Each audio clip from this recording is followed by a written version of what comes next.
very good morning to you and welcome to the St. Lucia House of Assembly. This is Wednesday, March the 29th. We had a scheduled start for 9 a.m. for the motion before the House.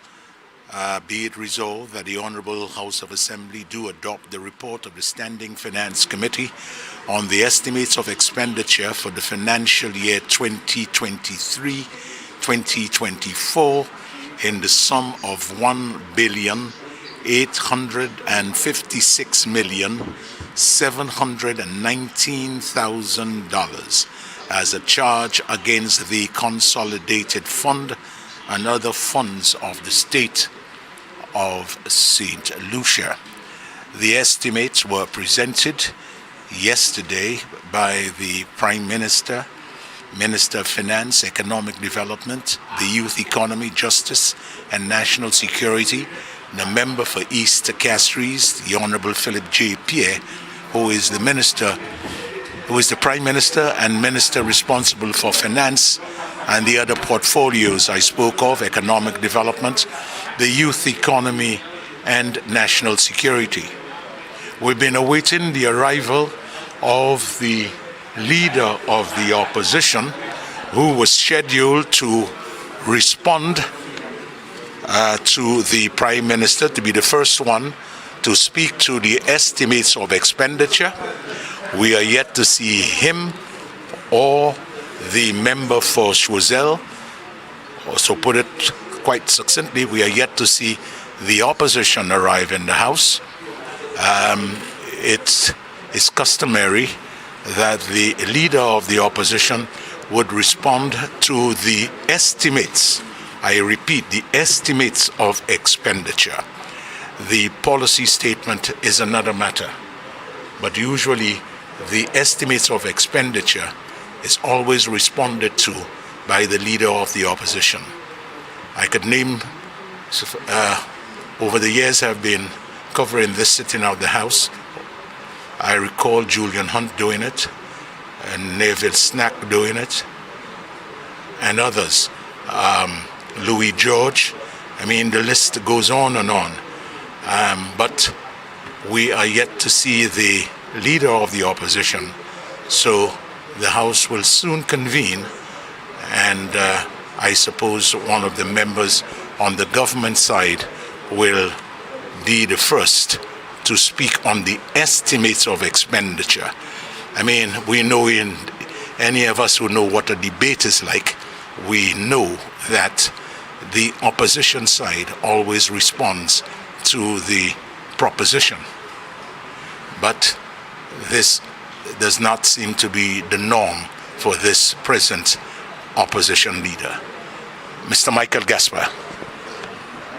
Merci un peu, Winston. Bienvenue pour l'autre session qui consiste aujourd'hui. Moi et puis Winston Springer ici pour et puis je parle à présent, speaker à entrer avec la session qui a commencé.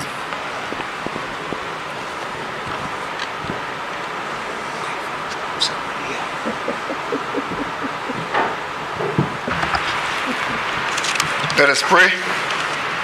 Almighty God, by whom alone kings reign and princes decree justice, and from whom alone cometh all counsel, wisdom and understanding, we thine unworthy servants here gathered together in thy name, do most humbly beseech thee to send down thy heavenly wisdom from above to direct and guide us in all our consultations.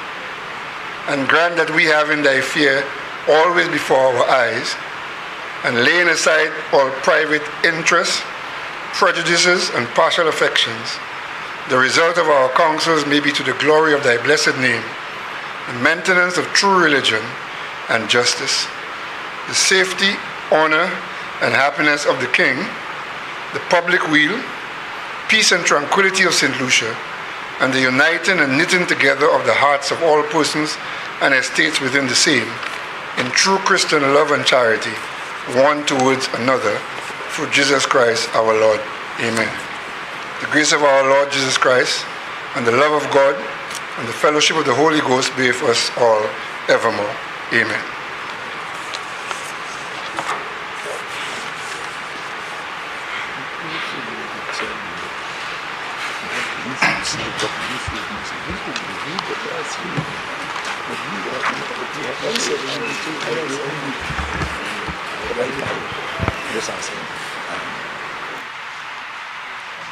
Good morning, members, and I ask that you join with me in welcoming our colleague from Castries Southeast,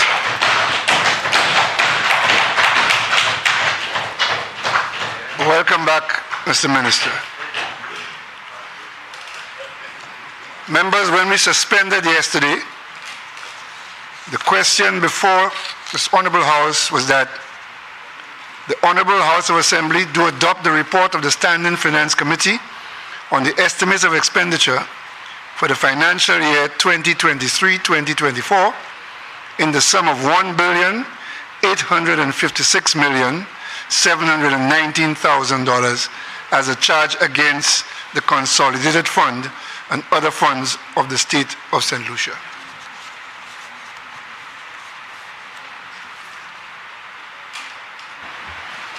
The member for Mico North and Deputy Speaker. Mr. Speaker. Member, just hold on. Prime Minister. Mr. Speaker, I just, if with your permission, Mr. Speaker, to place on the record that the convention of this Honorable House is that when the Minister of Finance delivers the estimates, the leader of the opposition responds the day after. That has been the convention of this House, Mr. Speaker. This year, the estimates were given a clear 3 days, in fact, 3 to 5 days before the meeting of this Honorable House, which is not what happened before. Before, the estimates were given on the weekend.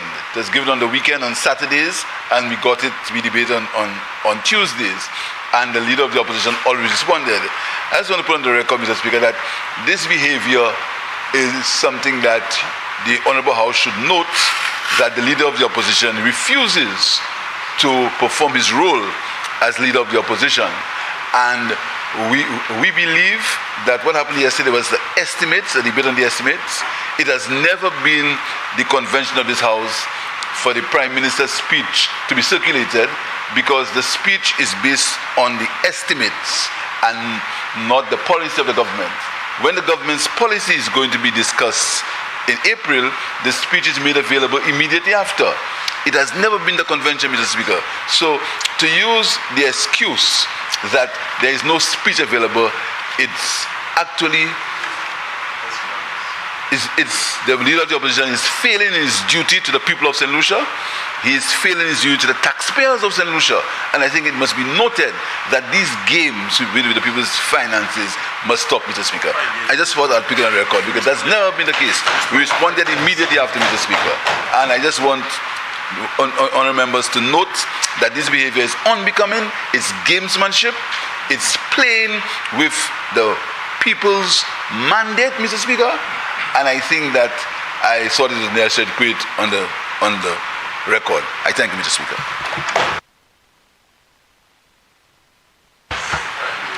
Member for Mico North and Deputy Speaker.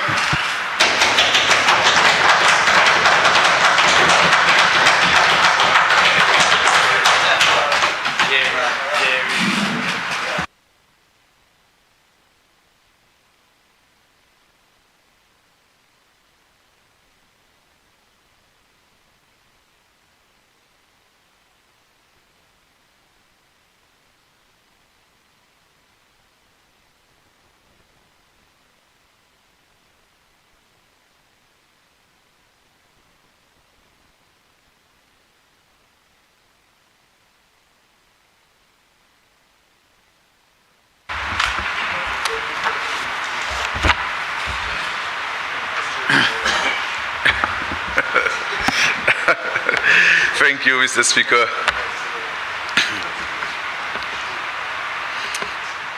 Mr. Speaker, this morning I have been charged with the responsibility of opening batsman. And I know the expectation is that I will play a positive innings and score some runs today. But being first, Mr. Speaker, is nothing new to me. Mr. Speaker, American Wallace will tell you that when they wanted to open their scorecard on making children, they had to give birth to Jeremiah and Robert first for them to be able to continue. If you went to the training school and you were to speak to Miss Daisy or Jean-Bar 400 Jean-Bar or Miss Diana Funnis, who I refer to as Mom, or even Mr. Amide, and you ask them to recount their experience at the police training academy, and they would tell you, Mr. Speaker, that they could not associate me with no other word but first. And if you were to go to Mikud North, Mr. Speaker, and you were to ask the children, the men and the women of this constituency about what happened on July 26th, and it was a first, Mr. Speaker. We made history in Mikud North, Mr. Speaker. So batting first, Mr. Speaker, batting first this morning. I was told I was the first to take some t-shirts around office, Mr. Speaker.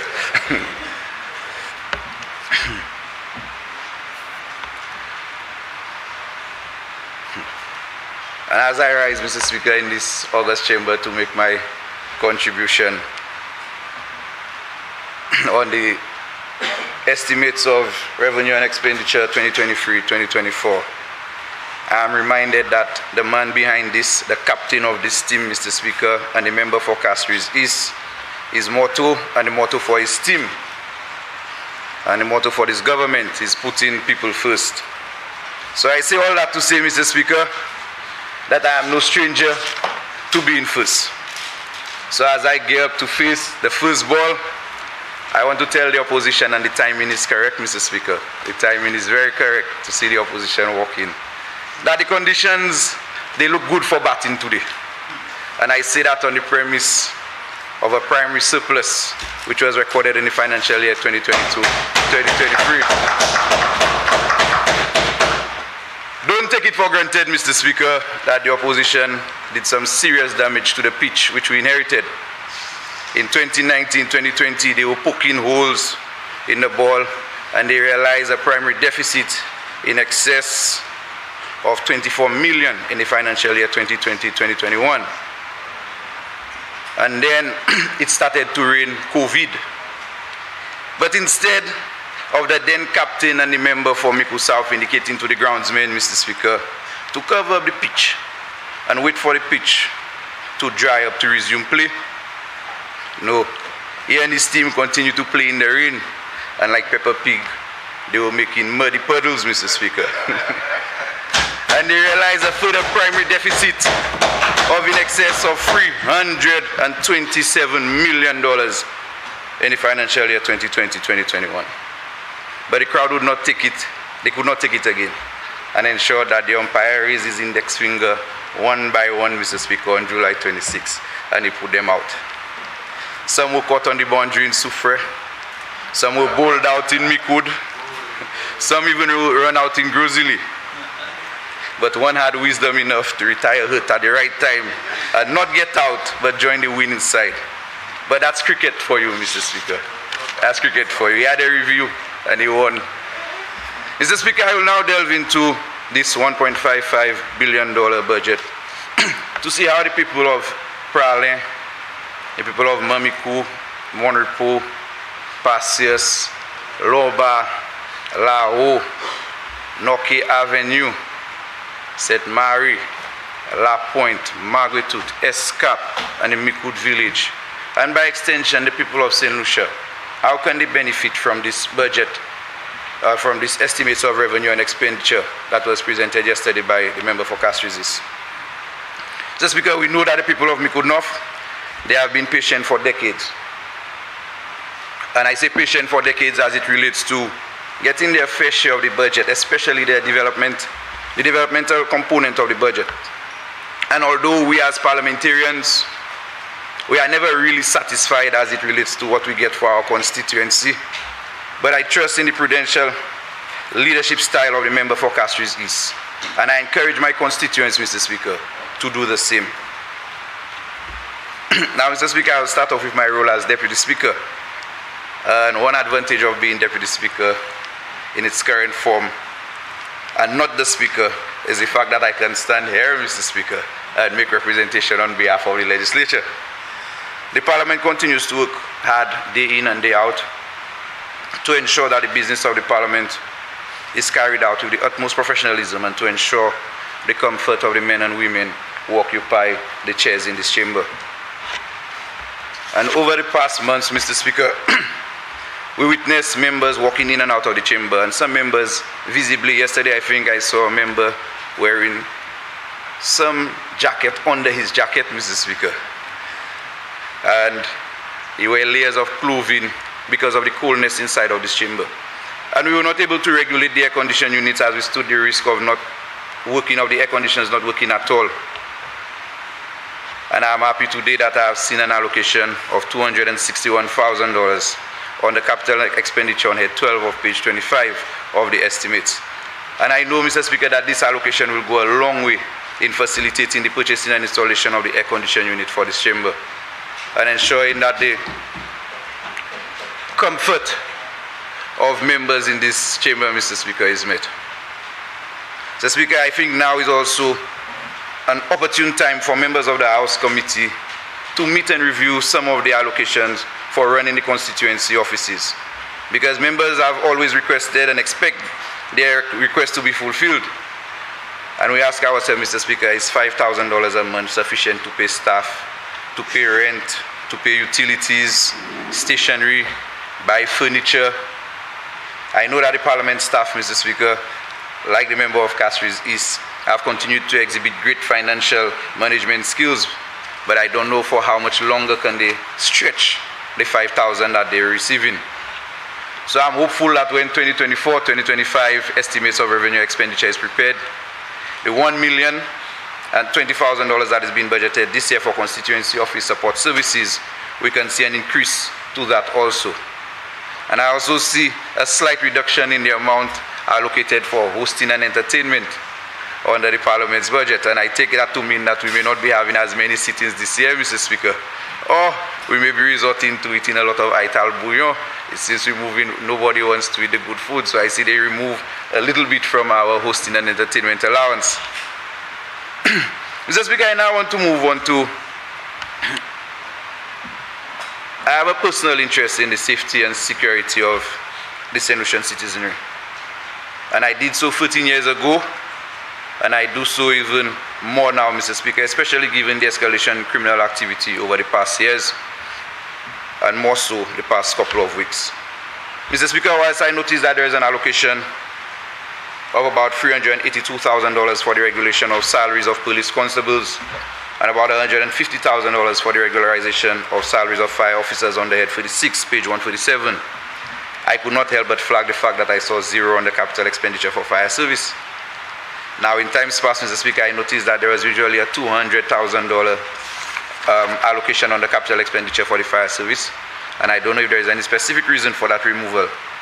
But I did see a $3.175 million earmarked for purchasing of vehicles for the Grizzly Station, the Grizzly Fire Station, and for the George F. L. Charles Airport. That's the capital. Thank you. Mr. Speaker, the fire service should be very happy this year to see that their capital from 200,000, I see 3.175 million. I know that the acting fire chief and his team will welcome this initiative, Mr. Speaker. And the process of finding a home for the fire service, where the fire service can actually call their home, Mr. Speaker, is still ongoing. And I'm happy that on the head 36, I saw a $50,000 allocation for consultancy services to determine the way forward for the construction of the fire headquarters. I'm also very happy at the Borderley Correctional Facility, that the Borderley Correctional Facility will be receiving $150,000 for the purchase of an additional vehicle to help with the transportation of prisoners, and purchase $231,000 for the purchase of specialized security equipment for the staff. And we all knew, Mr. Speaker, we saw the videos going viral, we all knew what the prison officers at Borderley had to endure, the conditions that they had to endure. We saw the hostility on the end of the inmates, and they remain resolute in their efforts. So I'm happy that today, as a government, we're able to provide them with an allocation for one more vehicle and $241,000 for specialized security equipment for staff. And it gets better for Bodley, Mr. Speaker, as Head 46, Head 21 would show that Bodley will be receiving $7.3 million for the removal and replacement of the chain link and the concrete fencing, the replacement of 133 cell locks, 237 unit security locks, and renovation to 116 inmate toilets. And we believe that, Mr. Speaker, crime cannot be fought with just the hard or draconian measures, but rather we have to adopt a multifaceted approach. And when we say that we want to see rehabilitation take place, we have to take steps, Mr. Speaker, to ensure that it actually takes place. So I'm happy that an allocation of $240,000, Mr. Speaker, was placed in this year's estimate to provide for the appointment of a doctor, a remedial teacher, a social worker, and a nurse at the Bodley Correctional Facility. I am pleased, Mr. Speaker, to see that on page 148, the allocation of $143,592 was made for the addition of 2 more probation officers for the probation and parole unit.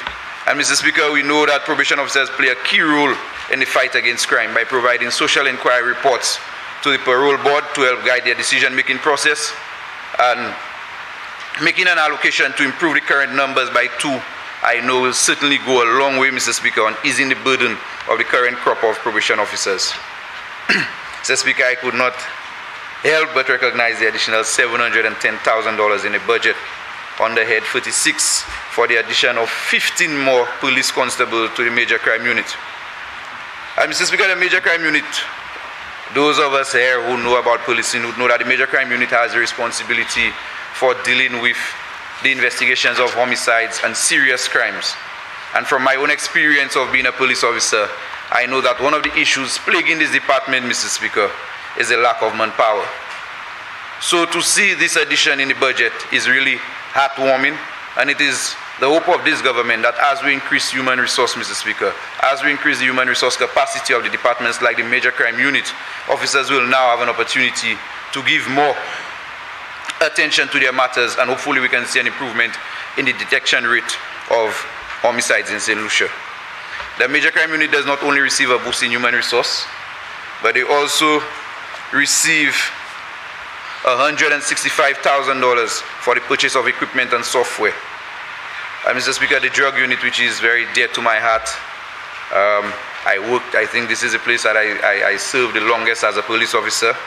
I'm happy to know that they're not forgotten, and the men and women of the drug unit, especially the Northern Division, they will be happy to know that there is an allocation in the estimates for this year to complete the refurbishment of the drug squad building in Latok. And I was still a police officer, Mr. Speaker, when the officers from the drug unit had to evacuate where they were being housed and take up home in a building which is not fit for purpose. And for various reasons, the building is not fit for purpose, and to date, they are still being housed in that unit. So I'm happy to see, Mr. Speaker, that there's an allocation for the refurbishment and the completion of the drug squad building in Latok.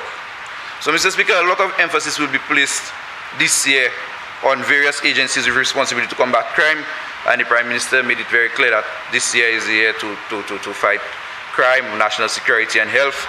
So a lot of emphasis will be placed on the departments and the agencies that have the responsibility to fight crime. And I applaud the efforts of the member for Castries East for taking serious steps, Mr. Speaker, to ensure that we deal with this crime situation head on. And I know that we will hear a lot more about the various initiatives that the government will embark upon this year in its effort to arrest crime when the government presents its policy statement next month. I now look at Mikud North, Mr. Speaker, and I go to Agriculture and Fisheries. And I see the Minister of Agriculture and Fisheries has given me the nod. And I pray that he continues to give me the nod as I continue with my presentation. Mr. Speaker, Mikud North is known to have been an anchor in the economy of St. Lucia for its contribution to the economy in the heyday of the banana industry. Mr. Speaker, as this industry dwindled, so did the economic activity in Mikud North. And to date, we have not been able to rebound from that shock. But there is now an opportunity, Mr. Speaker, to diversify and to regenerate some kind of economic activity in the constituency. So it is with that hope that I'm excited to see under Head 41, Subhead 49, a provision of $300,000 for the enhancement of honey and CMOS production. Now, Mr. Speaker, if I'm being honest with you, I'd love to see an allocation a lot bigger than that, given the number of families in my constituency who depend solely and some very heavily on the production of CMOS to make a living. But I welcome, and I know that the CMOS farmers at Portui and Prale also welcome the fact that some consideration was given to that particular sector. But, Minister for Agriculture, I trust that we can see a lot more money being pumped into this industry to give our CMOS and our apiculture farmers a real chance on the international front. Under that same head, I see an allocation of $1 million for the Banana Management Unit project. And I know some persons share the view that we should abandon the banana project altogether. But Mr. Speaker, the harsh reality is that demand for banana in the region and internationally is very high. And the unique taste of our bananas, of the bananas that Patch, Veno, Desi, they produce, Mr. Speaker, it cannot be compared to any other.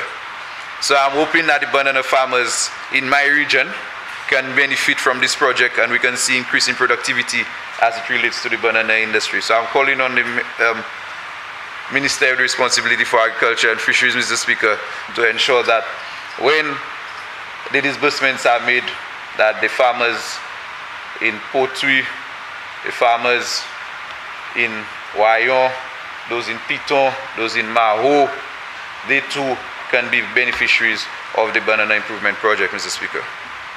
Mr. Speaker, I see under subhead 37 of head 41, Livestock Development, and there's an allocation for the relocation of the Boseju Agricultural Station.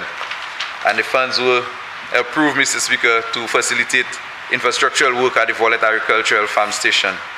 And I know that quite a few of my constituents are direct beneficiaries of this project, and I look forward to seeing even more of my constituents, Mr. Speaker, benefiting from the project upon its completion. And I also notice there's, in the grants and components section of the estimates on the agriculture, Mr. Speaker, an allocation of $10,000 for farmers with disabilities. And in as much as, Mr. Speaker, I want to knock the table and say thank you and say, I think it's a start, Mr. Speaker, but I think that we can do a lot better. I see a growing number of persons with disability, Mr. Speaker, entering the farming arena, and we need to provide them with the proper support. We need to ensure that they're given the proper support and assistance and encourage them to become self-sustained individuals. But the current allocation does not provide a really big window, Mr. Speaker, for us to realize what we're trying to achieve under this program. It's a start. It's a start. I agree it's a start, Mr. Speaker, but my hope is that as we continue, we're going to see an increase in the subvention or in the grant given to the farmers with disability, as this plays an integral role, Mr. Speaker. Key role, and I have farmers who call me, farmers who are involved under this program who call me, Mr. Speaker, and ask me to make representation on their behalf because they are involved in the it's already a strain to have a disability. It's a further strain to have a disability and be involved in the farming business, Mr. Speaker. And I think that if individuals are making that stride to help themselves, that we can do a little better in terms of assisting them. So I hope that the Minister of Agriculture can hear me. And Mr. Speaker, I spoke with a smile from the beginning of my presentation, but I now move to a very sore and sensitive topic, and I'm referring to Head 41, Subhead 27, and I know the Minister of Agriculture is well versed with this head, Fisheries Development. On the repairs, Mr. Speaker, I see an allocation to the tune of $711,300. And I see that these funds are earmarked for works in Dennery, procurement of ice making machine and upgrade of existing vending area, repairs of mooring and anchorage of jetty, part to be used in Grozile. And it says repairs of general vending area and the slipway, part to be used in Castries, Mr. Speaker, to include electrical works. And in Soufre, yes, in Soufre as well, Mr. Speaker, for the repairs to the ice machine and the washroom facility. Mr. Speaker, We in Micoud, we do not have a slipway. We do not have an ice machine. We do not have a washroom facility. The one that we had has been decommissioned for over a decade. We do not have a vending area. We cannot anchor a jetty because we do not have one as yet, and I trust that the Prime Minister is going to ensure that we do get ours, Mr. Speaker. And Mr. Speaker, we have to take into consideration that the people of Micoud North, a vast majority of the population in Micoud North, Mr. Speaker, they rely heavily on the fishing industry, Mr. Speaker, to earn a living. And I want to say that in Creole so that the fishermen by the sea in Micoud who are listening can hear, Mr. Speaker. Moi, l'année, l'argent, par ministry, par département fisheries, avec ministry agricole, $711 000. Avec moi, c'est là, ça là pour servir, pour faire travail d'ennerie. Yo ka joindre une machine pour faire la glace. Yo ka ranger côté à quoi yo ka vendre poisson. Moi de l'argent ça, yo ka servir dans pour ranger pour faire travail en gros îlet. Yo ka ranger côté à yo ka vendre poisson en gros îlet. Et yo ka côté là ne ba ka slipway ça yo ka servir pour mais c'est canotte la terre, yo ka ranger ça tout. Moi là pour dépasser castru pour yo ranger bagay courant et que soufouyer pour yo ranger machine à café glace et puis washroom facility et puis me pas ouais me voulais dire ministre agricole là me pas ouais rien là by Micoud et puis nous pas ni côté pour nous vendre nous pas ni washroom pour ces pêcheurs à servir washroom là qui était là ça yo pas servi ça en haut 12 l'année more than 12 years depuis yo pas ka servi ça encore nous pas ni un jetty et bien chez mais moi savent que le Premier ministre Kaiwe pour lui dat nous joindre chez nous l'année ça là et puis moi voulais dire that me ga crier les ministres agricole I'm begging you Minister of Agriculture begging you Minister of the responsibility for fisheries I'm saying please give some attention to the fishermen of Micoud and I know that resources are limited but I think that the fishermen of Micoud have exercised enough patience and that they have been waiting and I would like Minister of the Responsibility for Fisheries to please move us in abeyance, put our waiting to an end once and for all.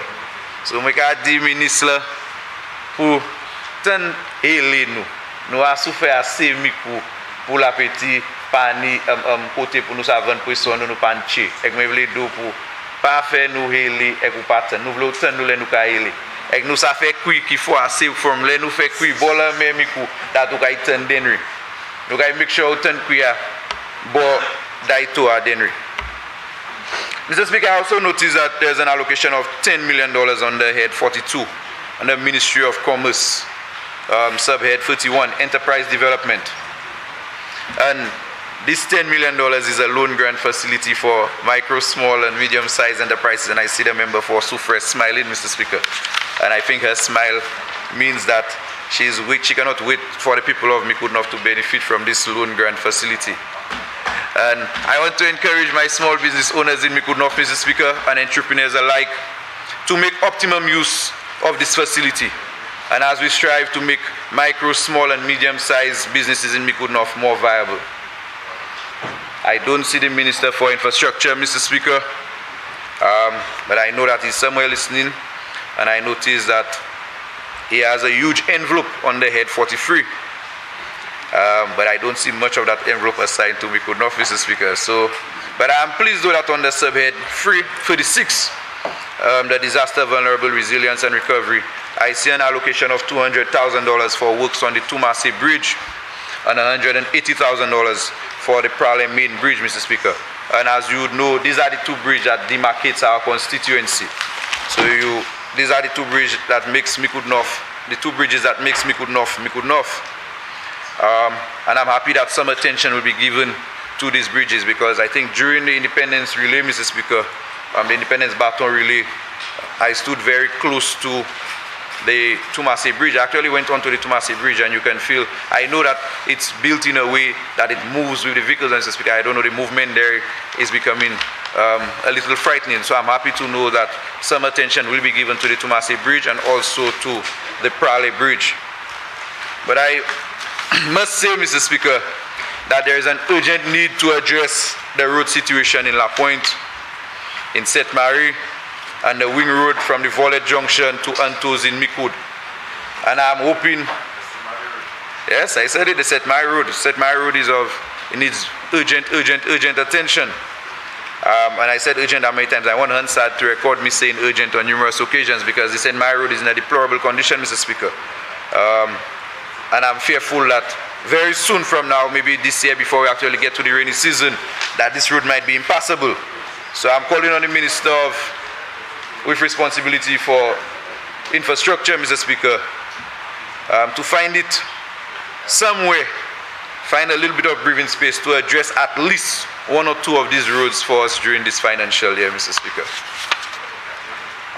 On the housing and local government, Mr. Speaker, I'm a little excited. I don't have anything bad to say about housing and local government this time. Yeah. Last year, Mr. Speaker, around this time I stood in this honorable house and I mentioned about the plans to expand the Monipo Cemetery. And due to the fact that the Monipo Cemetery has reached its capacity, and we have a similar case in Micoud as well, Mr. Speaker, I'm happy to report here, Mr. Speaker, that the lands for the expansion have finally been acquired. And there is an allocation of $2.5 million, Mr. Speaker, on the Head 48, Department of Housing and Local Government, Sub-Head 65, Community Development Services, for the expansion of cemeteries across the island. So I'm asking the Minister with responsibility for housing and local government, Mr. Speaker, to ensure that Monipo, now that we've acquired the land, to ensure that Monipo and Micoud do get their fair share of the pie when distributing the resources. And the allocation of the National Housing Assistance Program of $5.25 million is also very encouraging to the people of Micoud North, Mr. Speaker. Only last week, I had a handing over of keys ceremony where I handed over keys to 7 individuals who became new homeowners in the constituency. So I applaud the ministry for this initiative and the Prime Minister for endorsing this initiative. And I look forward this year, Mr. Speaker, since I see the allocation looks double from what it was last year. I look forward to doubling my contribution in Micoud North in terms of the amount of houses that I can make available to the people in Micoud North during this financial year.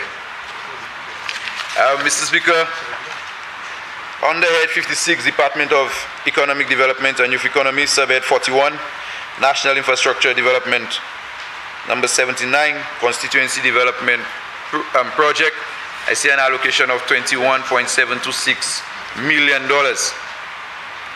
And Mr. Speaker, I'm happy to say that last year I was able to make optimum use of these resources, and I know that the people of Micoud North, they really felt the impact of the Constituency Development Project monies. I was able to do drains for the field in Fiadel, drains for the field in the bottom of La Pointe. We were able to do footpath in Vietnam. We were able to do drains near the cemetery. Yes, there's a Vietnam in Monipo. We were able to do drains for the... This Vietnam does not require RSS member for me, then enough. But we were able to do some drains, Mr. Speaker, near the cemetery in Monipo. We were also able to do a few roads, concrete roads in the community by Godfrey going down the road. Up in Prale, we were able to do some rehabilitative works in the road next to the field in Prale as well. In Lomba, Mr. Speaker, we were also able to do footpaths and drainage works there to ensure that the people living in these areas have access to their homes. We know that they had to endure muddy conditions for a prolonged period, Mr. Speaker. So I was happy that through the CDP, through my allocation under the CDP, that I was able to bring relief to quite a few people. And I know that there are more people within the constituency looking forward to benefiting from the CDP program. And I tell them that they can continue to look forward with hope, as I know that I will also get a fair share of that CDP allocation that I see featuring on the Head 56 Department of Economic Development and Youth Economy. So, moi savais chay moun Mikou, Monripo, yo chay ane bagay yo ka créer constituency development project et puis ça c'est l'argent ou ka servi pour faire petit projet, petit footpath, petit canal constituency et puis commune et puis moi j'ai servi l'argent ça là l'année passée pour moi faire footpath pour aller nous faire chimère pour aller nous faire chimère la pointe nous faire canal pour fil Fiadel nous faire canal pour fil fond la pointe nous faire footpath en long bas canal là nous aider en chay ces femmes sous chimère ces femmes ça dit nous bailler chay mature pour mettre sous chimère même si nous pas ça concrete chimère mais nous ça faire ça avec rehabilitative works pour aller Simos facture so passer là à présent ou ka passer highway so moun ka passer like moi vle di that moi ka garder pour l'année ça moi ka garder pour faire plus travail et puis les moyens allocation moi from CDP n'a garder pour faire chay plus travail by Mikounov et puis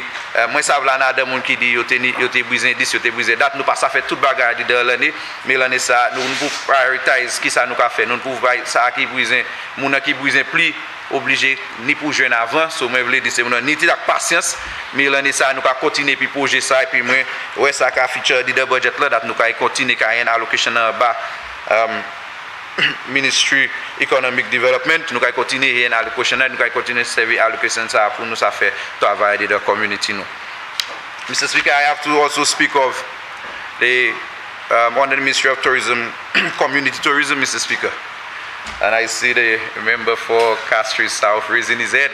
And last year I remember making a case here for Mikounov to be one of the first beneficiaries of it. When this bill was introduced, for Mikounov to be one of the first beneficiaries of the community tourism project.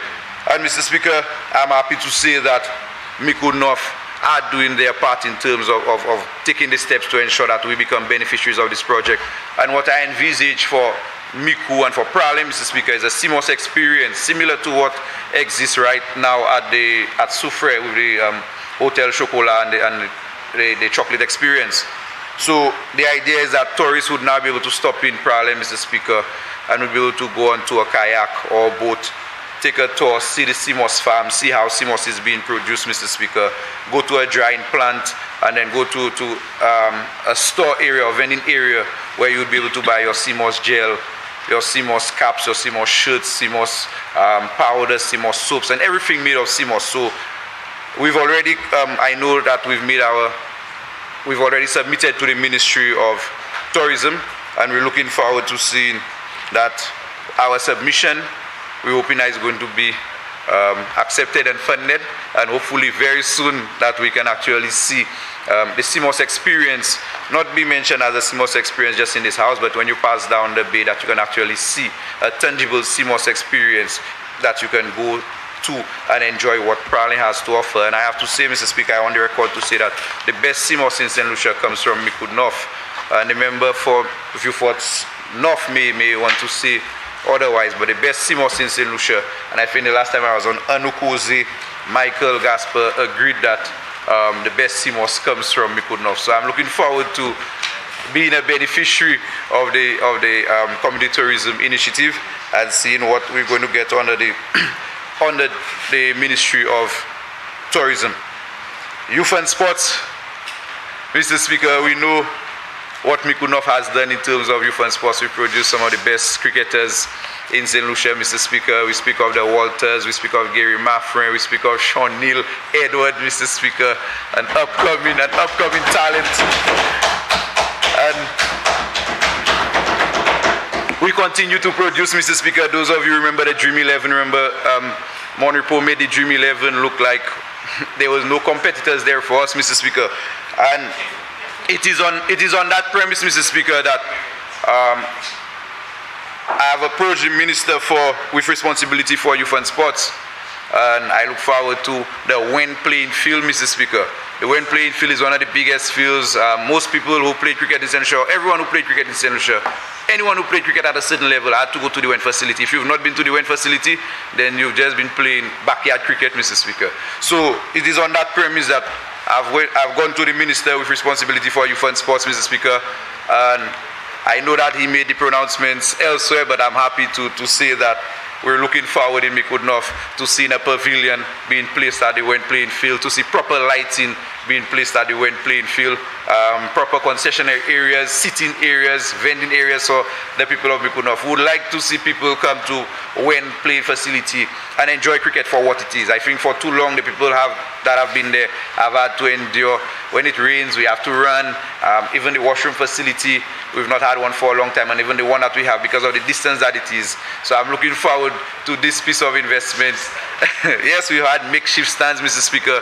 The Grassroots Youth and Sports Club has used galvanized and a few poles, Mr. Speaker, to make their own home at the Wen playing field. And I think it is time now, it is opportune for us to upgrade the facility and ensure that we can see more young talent growing out of, coming out of the Wen facility. And we know what Monripo can offer, what Miku can offer in terms of cricket. So I look forward to the Wen playing facility, the improvement of the Wen playing facility this year. I'm hoping that the member for Castries North was listening when I made my mention of the St. Mary Road, Mr. Speaker. So I may have to say it again that I want him to watch me when I'm asking for the roads, Mr. Speaker.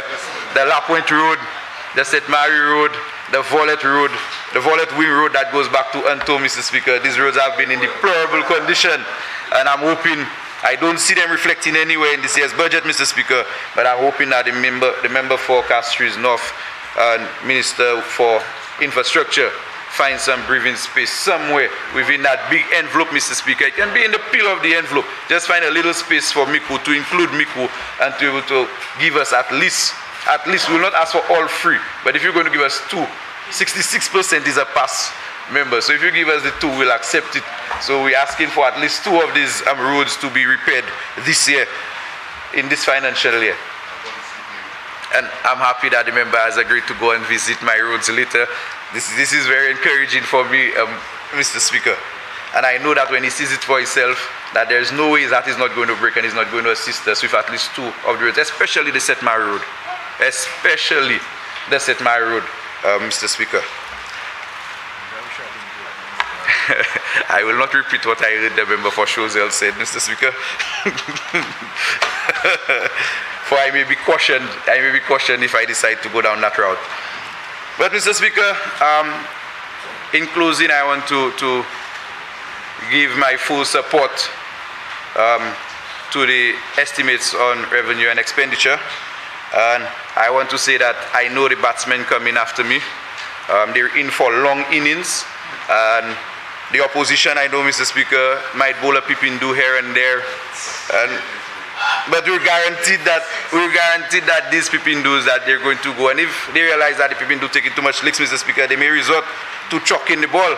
But I hope he says a full toss, and you know what happens to full toss. We hit that for 6. We hit that for 6. So, Mr. Speaker, I know that they will, the opposition will come in and bowl a few Pipindus, but as I tell you, there is not even enough opposition for these Pipindus to pass, and the batting lineup is long, and I know that the bowlers may become very weary. They may become tired. However, I thank the member for Castries East, Mr. Speaker, for ensuring that he prepared a very good batting surface for us as colleague parliamentarians. So with that, Mr. Speaker, I want to say thank you. And I want to thank, Mr. Speaker, the people of Mikud North, Mr. Speaker. I want to say a special thank you to the people of Mikud North for giving me the opportunity, Mr. Speaker, to be able to represent them in this honorable house, Mr. Speaker. The journey has not been the easiest, Mr. Speaker. It has been a learning curve for me, but with the support of my friends in the constituency, with the support of my colleague parliamentarians, Mr. Speaker, it has really been a refreshing one. And I thank my colleague parliamentarians for giving me the big brother experience, the hand-holding experience that they've given me through this journey. And I look forward to many more budgets to come in this honorable house. Thank you, Mr. Speaker.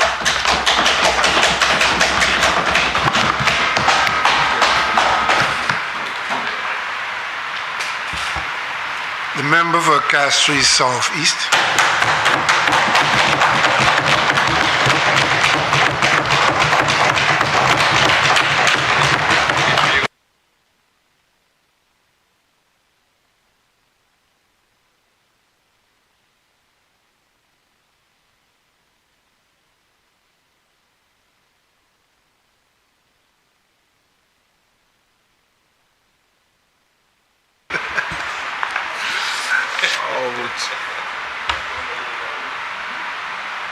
Thank you, Mr. Speaker. Thank you, colleagues And let me say that I'm extremely happy to stand in this chamber this morning and to make my contribution to brief, of course, on the estimates of expenditure and revenue. But of course, I think it would be remiss of me, Mr. Speaker, if I did not take some time to attend just two important matters. Firstly, Mr. Speaker, I would like to express my deepest condolences to the family of Rufus Kodra, who passed away a few weeks and whose funeral was on Monday. He was a celebrated gentleman who served this country for many years as an educator. I had the distinct pleasure to visit Mr.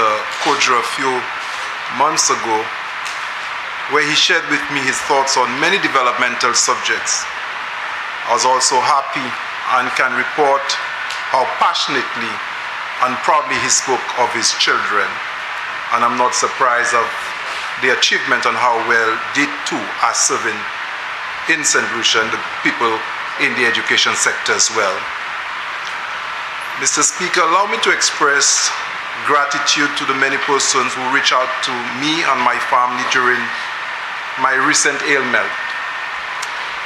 From the minute I felt the discomfort on that fateful Sunday up to now, so many persons have prayed for me and continue to pray for me. As much as I would like to single out everyone, I fear I may unintentionally leave out a name or two. So just please permit me to thank a few groups of individuals. And if in case I left out anyone, I do apologize. Firstly, I would like to thank Dr. Daniel and the staff, the people at the Tapia Hospital, for their effective care. My Prime Minister, Cabinet colleagues, members and staff of the Parliament, members of the St. Lucia Labour Party, members of the opposition,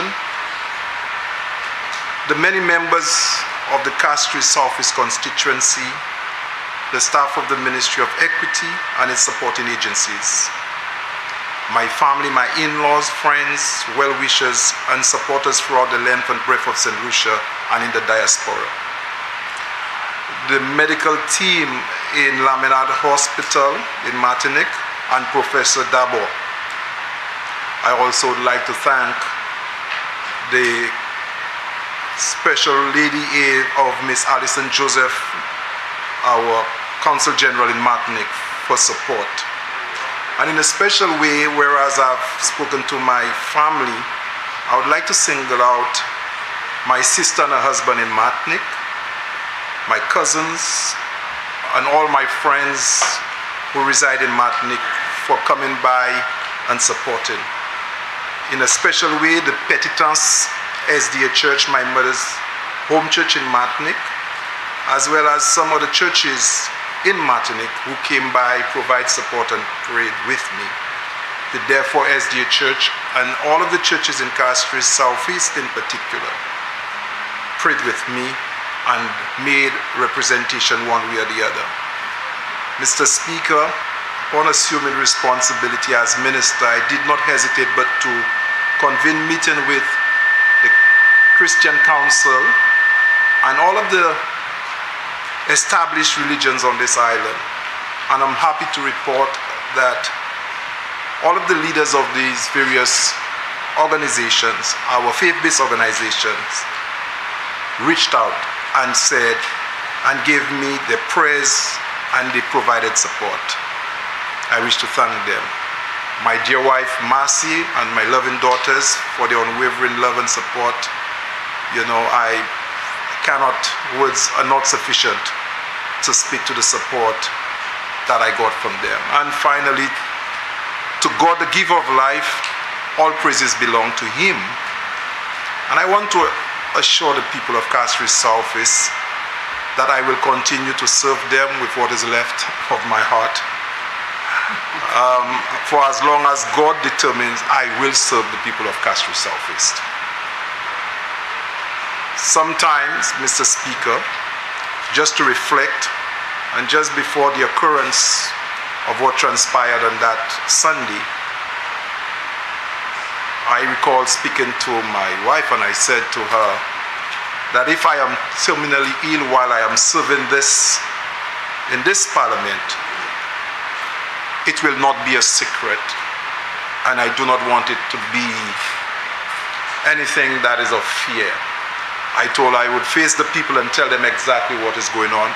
And if the doctor give me days, I told her I will communicate to the constituent and to St. Lucians on a whole how much time I'm given. The end of life is not to be happy nor to achieve pleasure, as Martin Luther said, but is to do God's will, come what may. And for this, Mr. Speaker, I thank you for indulging me.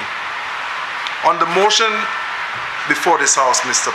Speaker, I wish to join this Parliament and to register my support for the estimates of revenue and expenditure in the sum of $1,056,719,000. Mr. Speaker, I am particularly pleased with the increase I noted for the Ministry of Equity, Social Justice and Empowerment. And I wish to highlight that overall, for the period 2020-2023, we received $61 million in the estimates, $513,000 this year in the budget presented for 2023-2024. There's an increase to $76,503,900.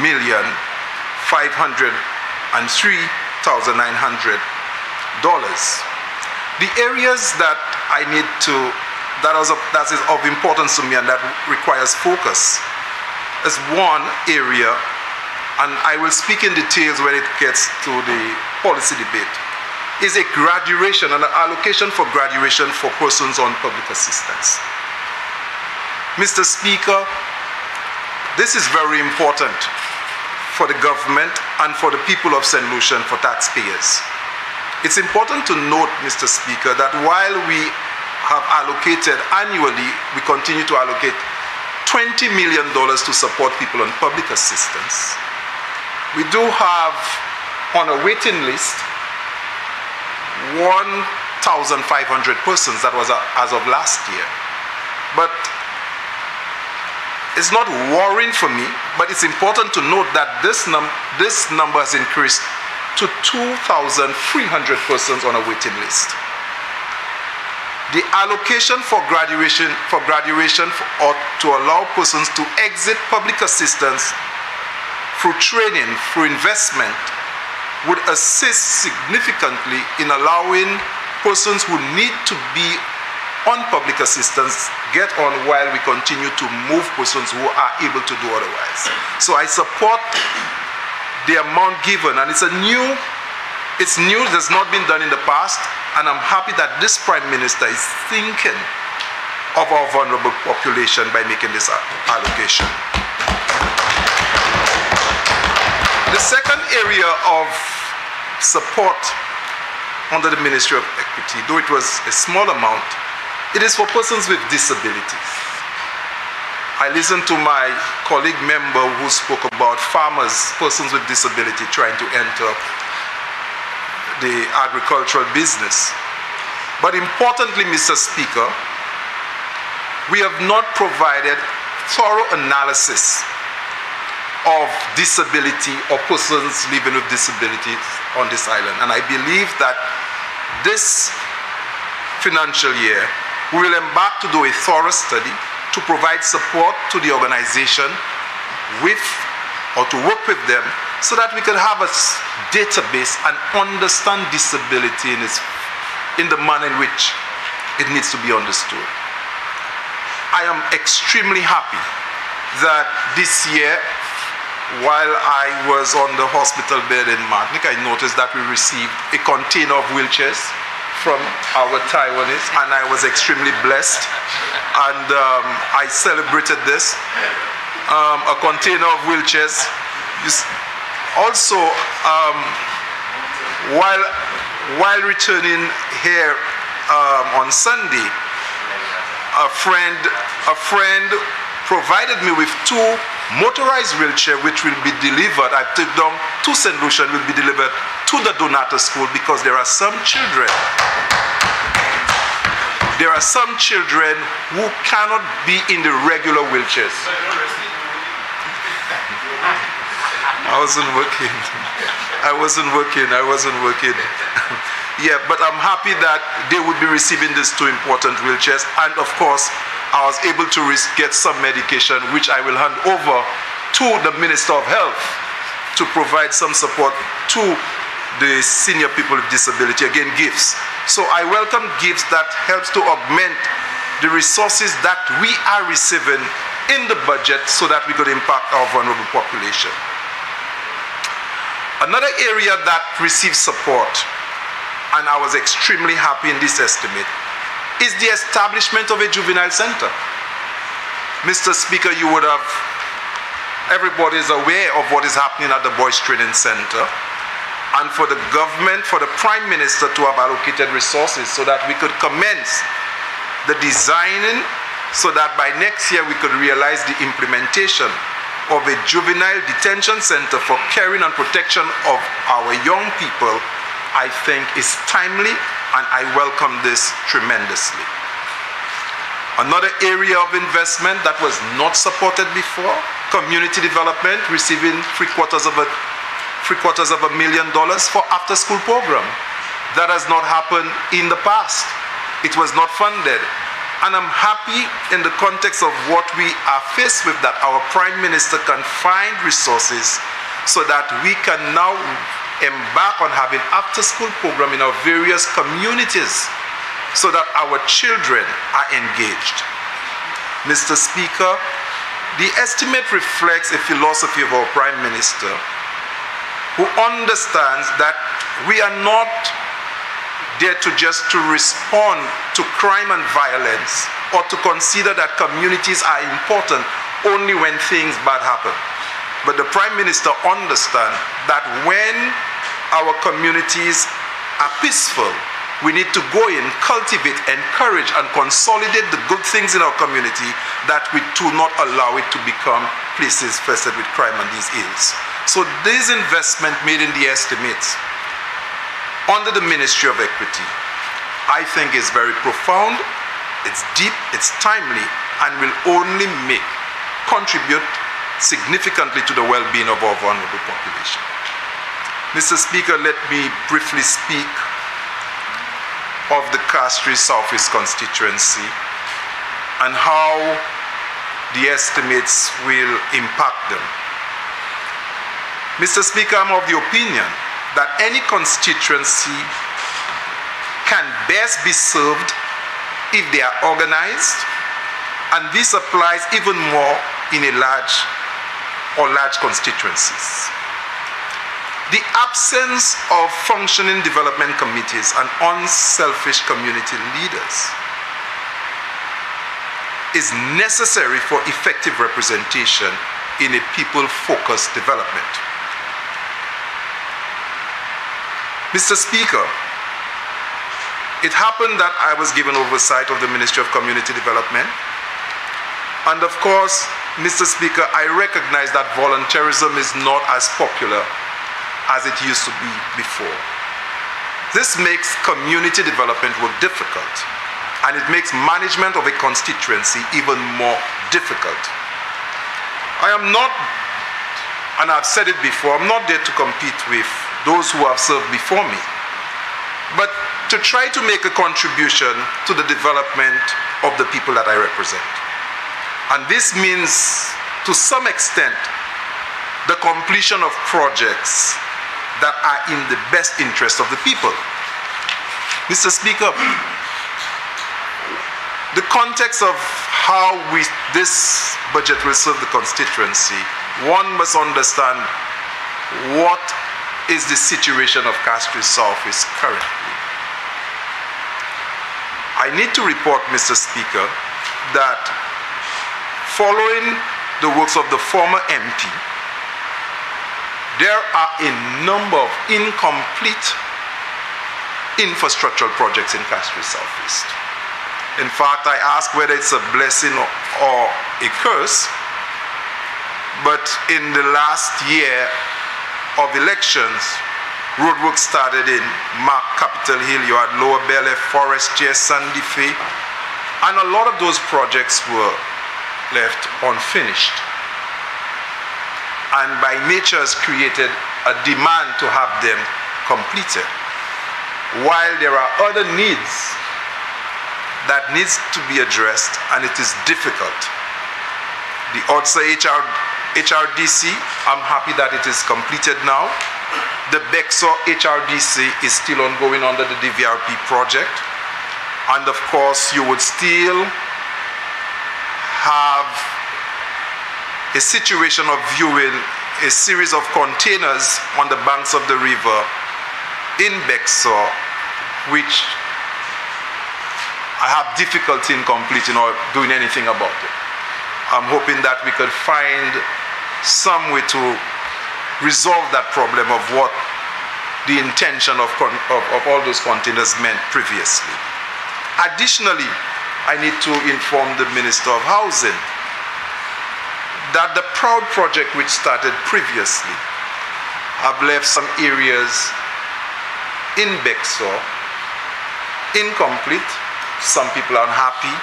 Some of the designs, and this was not under the auspices of the current minister responsible for Proud, but he inherited it, design and work were ongoing. And Mr. Speaker, if you were to visit some parts of Bexo, the incomplete nature of the Proud interventions, it is really sad what people are enduring, and of course it would make you feel unhappy. What we have done, Mr. Speaker, we have established and we have re-energized development committees in Tiroche, Wavin Poisson Labi, Bexo, Bele, Cul-de-Sac, Coolitown, I understood is ahead. And efforts are being made to continue in this vein with the assistance from the Social Transformation Officer and part of the development, the Community Development Unit of the Ministry of Equity. We have established young leaders clubs in the constituency, and of course I'm happy that the allocation on the community development, which will be used for re-energizing and getting the after-school program, can see these communities active and get our young people participating in developing themselves. Mr. Speaker, the support from the Constituency Development Program provided tremendous support. Understanding the importance of the future of our people and their contribution to a more equitable society, we decided to invest in the development of our children through the engagement of a retired musician. And this is going on well, and we will continue with the CDP in ensuring that our children at preschools in Castries Southeast are exposed to music at a very early age. And this is deliberate, this is purposeful, and of course, as I said this, I am aware that the Dr. Josima Henry Foundation, Musical Foundation, in therefore, is doing extremely well, and we have developed quite a bit, a few string musicians who are now performing and are making the family members, making the churches proud as they continue to serve and develop their skills. All of this musical talent in the Castries Southeast is being nurtured, and I know that when, as jazz is being funded, that the minister responsible for the creative industry will see the need to host jazz in Castries Southeast, not to import musicians, but to demonstrate the talent that we have in Castries Southeast. Not to call it Sode. And we will not call it, no. We have enough rivers. We have enough rivers.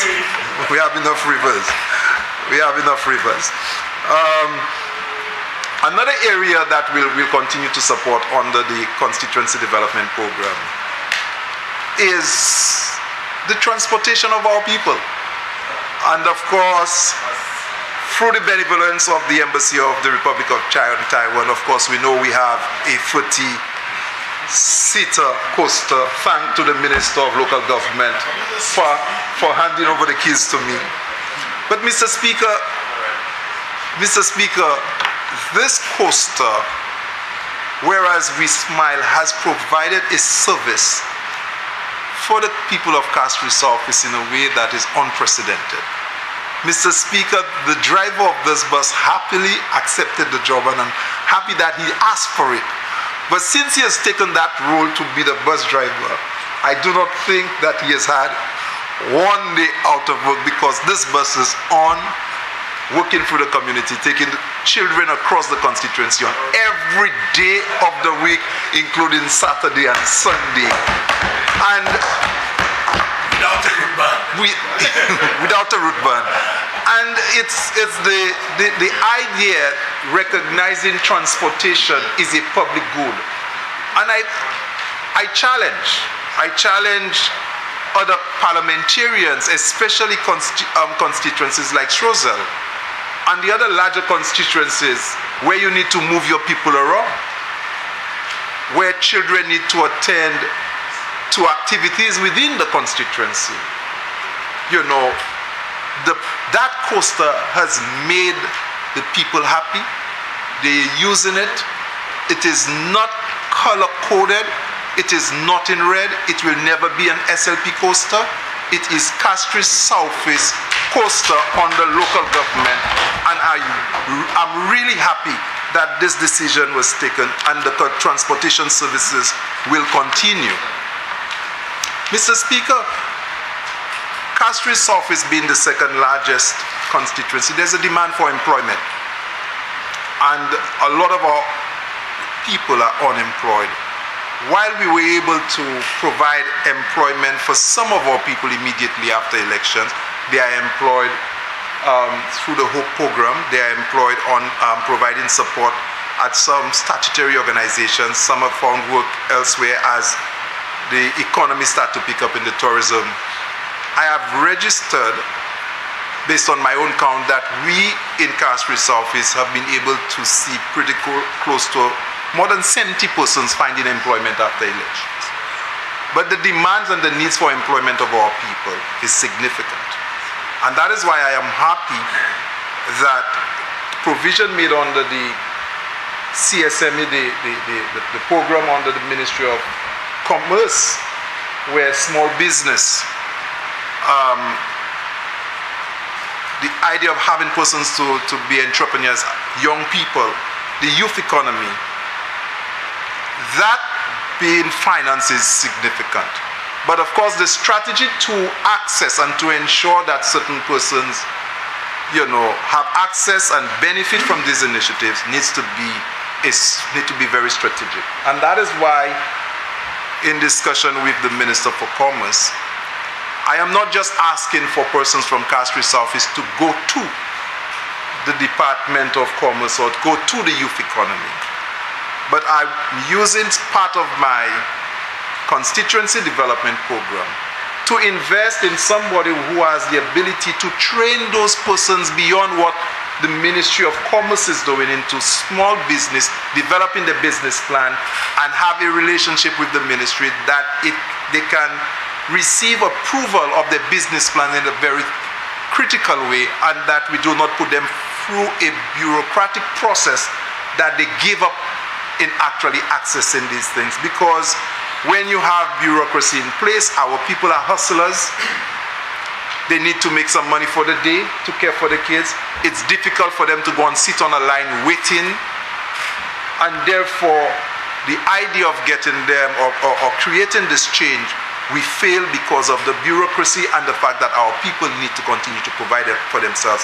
So I have decided to use some of the resources on the CDP and to work with the Ministry of Commerce so that our people, the names that I have, those persons I see with that are serious about business, I can actually provide them with that kind of psychosocial support, hold their hands and anchor them and do like the former minister do, handcuff them into the business Minister Frederick showed me how to do that sometime, ensure that they stay and perform and they access the services that is needed. Mr. Speaker, an area of support that I'm happy that's funded, and I know the Minister of Housing, is that of housing. Of course, we provided some housing support to our people. And I am pleased that we did some housing assistance. But of course, Castries Southeast, you could never have enough to serve Castries Southeast. And therefore, I'm looking for more resources, I'm looking for more support. I am happy, however, under the SSDF, very soon the Minister for Infrastructure, through the Department of Crown Lands, the Minister of Local Government will join to have a small ceremony for the opening of a duplex in Castries Southeast, because of course it provides a different arrangement with the church, a third party, Crown Lands, ensuring that somebody who is disabled will now find a place to rest their head, and the church will be maintaining and managing this facility until the person passes on, where somebody else will come on board. I find this is novel. It is a very low-cost intervention, and I cannot wait for this ceremony to celebrate this, and of course that we could replicate it elsewhere throughout St. Lucia once we have a viable third party who is willing to partner with the government and Crown Lands. And in that case, it is the Seventh-day Adventist Church who would be participating, and of course there would be a formal signing of documents so that we register this in Crown Lands to understand that it is the property is developed for the church, but it is the government's or Crown property, and it is intended to be used for persons who would qualify as persons deserving of this. So I am looking forward to more of this happening in this year's budget. As it relates to infrastructure, Mr. Speaker, road safety, we are waiting for the sidewalks in Bexo. We are waiting for the speed bumps in Odsa, Bexo, and in Tuapito. We've had the site visits. We cannot allow for another accident in Bexo again and then respond. We must take steps to make this stretch of road coming from the bottom of the Bad Lil, it needs to become safer. We have lost too many lives here, and I'm asking the Ministry of Infrastructure to intervene. We have a situation in Tuapito. There are two churches, and again, vehicles going through Tuapito expect to pass there as if there were planes trying to take off. The people living on the sides of the road have asked for speed bumps to slow down traffic. A visit has been done by the Ministry of Infrastructure. We are asking that this be considered in this year's budget. As well as the pastor of the Pentecostal Church in Odsa, he too have registered his concern for vehicles coming from Odsa onto the highway. They have had some serious accidents. Vehicles do not slow down, and sometimes children are coming from church. We need to have traffic management signs there as well. And I'm happy that the member for me spoke about the envelope that he has seen that the Minister for Infrastructure, he has a special envelope, and has spoken to what fraction of that envelope can lend support to Mikud in terms of roads. Huh? Leave for you? Okay. Well, he said it. Well, he didn't see it empty. Yeah. Well, I pray God that it multiplies, because there are some again, for me, the roadworks in Lakwa to Odsa. There was a sign on the same month of election, but of course there was no resources, or we've not found the resources.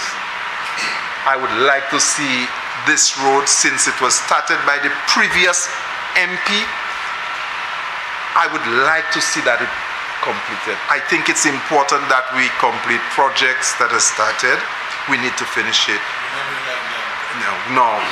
We need to finish it. I have no interest in discontinuing anything, and my recent ailment tell me that you might as well finish it because you'll finish yourself. So we need to finish the roads that are started. There's a massive retaining wall. I'm hoping that in Badney that has collapsed, and that situation existing for some time. It's really an eyesore. We need to finish it. Drainage, we did some drainage in the constituency, but Mr. Speaker, a drain in Castry surface, every drain seems to be a river or a ravine, and it's not like you could go into a small drain like in a low-lying area. It is massive, the nature of the constituency, and therefore I'm asking that on the disaster vulnerability reduction program, I know it's coming to an end, but of course we need to consider drainage as a serious undertaking. We need to scientifically look at how the amount of monies that we invest in the silting vis-a-vis what we can do in alleviating some of those problems. So I would like to see while we embark on the West Coast Road, that we address the issue of this major culvert passing at the back of the daycare center in cul-de-sac, because it's very narrow and the water backs up into the community of cul-de-sac. And of course, tying that flooding that takes place in the community with the poor sewage system, an old sewage system that was given following emancipation, when we started practicing subsistence farming in cul-de-sac. That sewage system still exists, and whenever it rains, our people in cul-de-sac have to deal with flooding of sewage because the water backs up. That cannot allow to exist in Castry Southeast. The flooding in Bexo and cul-de-sac, of course, is something that we're dealing with for a very long time. But the idea of having a new bridge, I think similar to what the Japanese did, I think that is on the table. We need to consider the Ferens Bridge and the Cronglands Bridge as soon as possible, because we know that we'll deal with the issue of the infrastructure needs of the constituency. The other area that I have, I think the Prime Minister has given me everything that I asked for.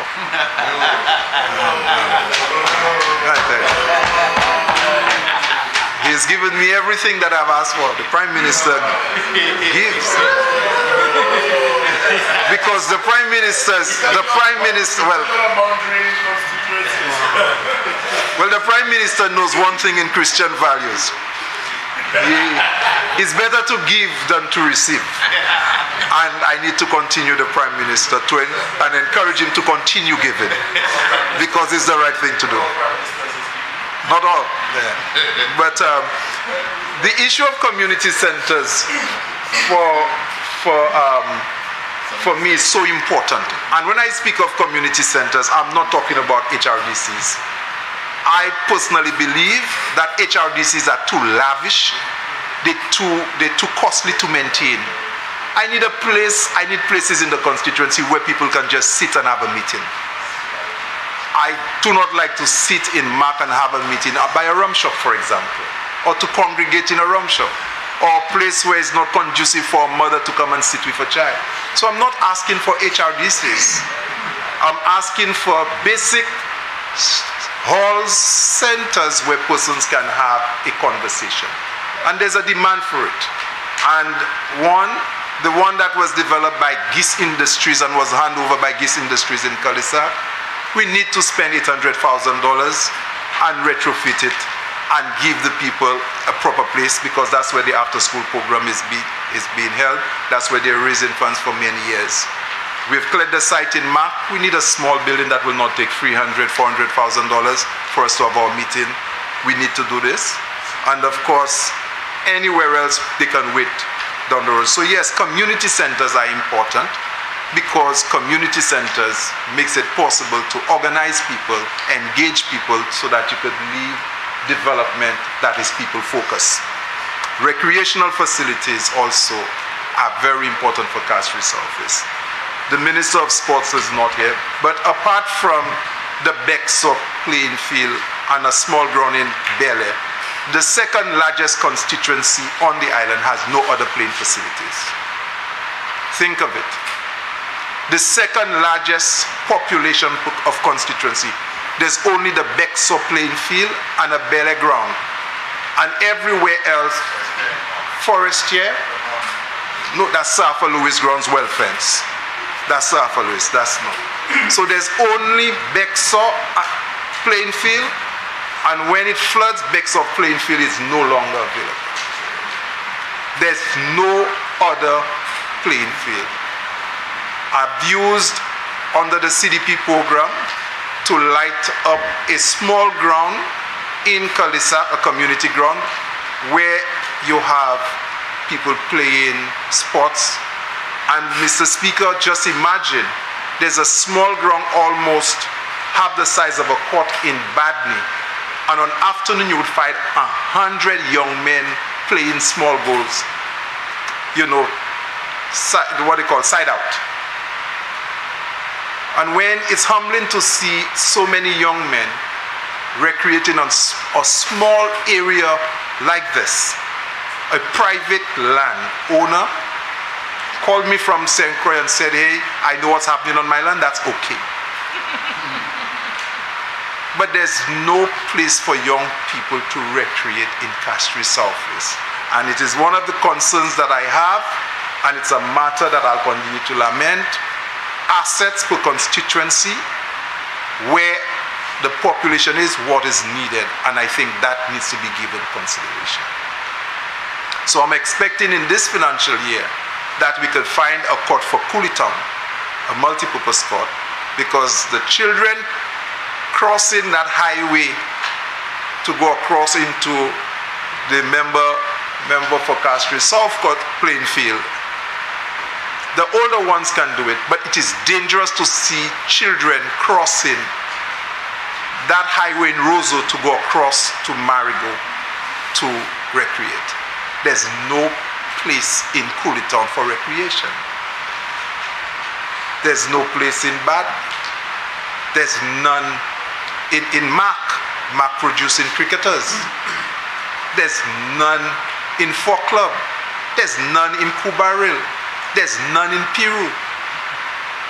There are 41 communities in Castries Southeast. Bexo and Bel Air is the only place you could find playgrounds. It is large and it is not served properly. So, Mr. Speaker, this is the nature of life in Castries Southeast, and that is why, Mr. Speaker, I will always try my best to do what I can. As it relates to livelihood, I'm happy that the Minister for Tourism under the Community Tourism has now identified Lakwa. What is not building a hotel, but whatever that has been conceptualized, I know will do well for the community of Lakwa in terms of the improvement of what is happening on this at the junction there, and of course it will improve livelihoods. Yes, I want his land. Yes, as it relates to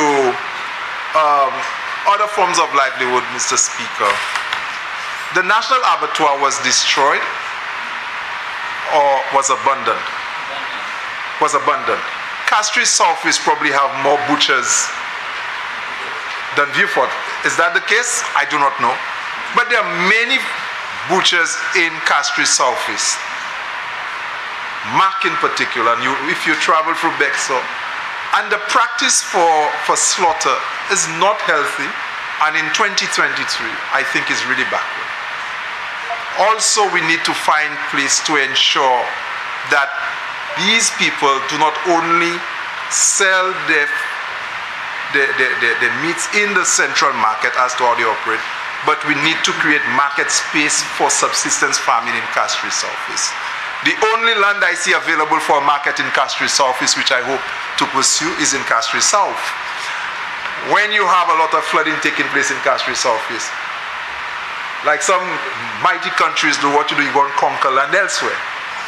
You know, so I am not looking to go into Ukraine. I'm not doing like Mr. Putin, but I'm going to see if I can get land in Castries South to assist people in Castries Southeast. So any territorial dispute, I think the member for Castries South must sit in the context of development, land, and what is happening in larger countries. So we need to negotiate that, and I know the Prime Minister, who gives me everything I ask, will give me land in Castries South. He will give me land in Castries South to build a market. Yeah. Let me not take more time here, but to speak to the issue that, Mr. Speaker, the Ministry of Equity and the services that it provides to people on the island, Castries Southeast in a serious way has benefited. The burial support that this government has made available to St. Lucians has reached support to many persons. The medical support that persons receive, I see every now and then someone from Castries Southeast benefiting. On behalf of the constituency of Castries Southeast, I wish to express my thanks to the Prime Minister for this budget, what he has done in the past, and what he continues to do.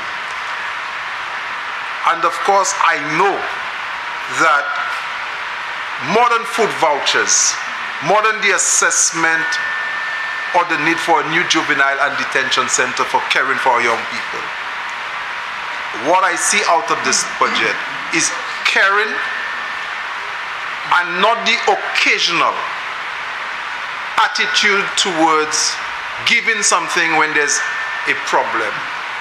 But in this budget streams a flow of care that is continuous, that will outlive any government that comes into power. So the concern for our people in this budget, like I said, it's not occasional. Putting people first is not just a doctrine.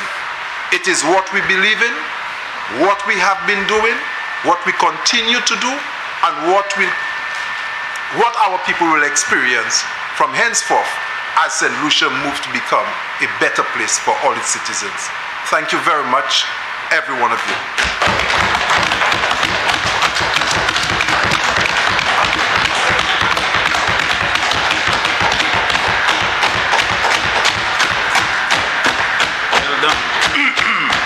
The member for Dennery South.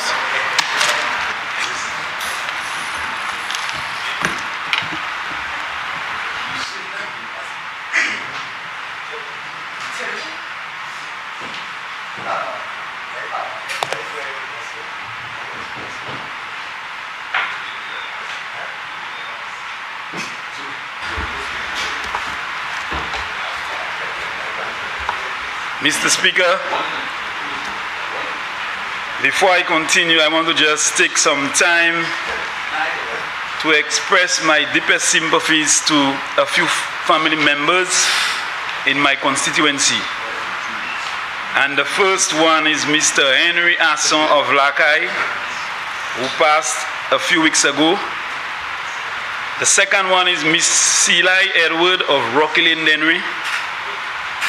Third one is Felixia Maffrin, also of Rocky Lane, Dennery.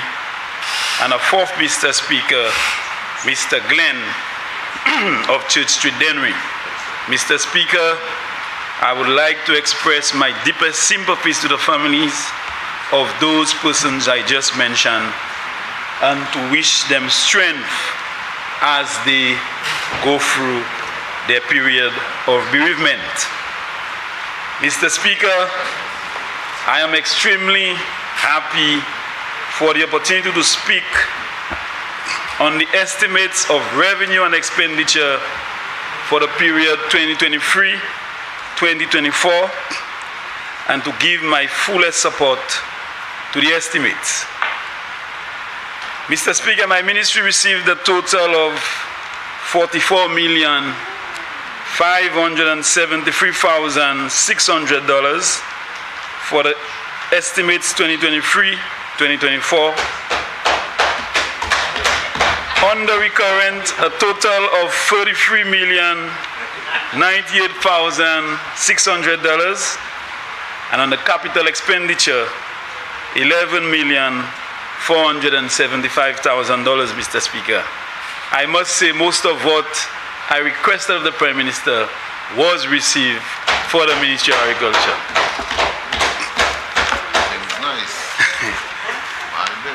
Mr. Speaker, I want to start by focusing on some of the activities and achievements of the Ministry of Agriculture, Fisheries, Food Security and Rural Development as it continues to implement its work program for the budget year 2022-2023 in line with the globally established Sustainable Development Goals, which speak to issues such as eradication of hunger and poverty, and our very significant goal of achieving food and nutrition security.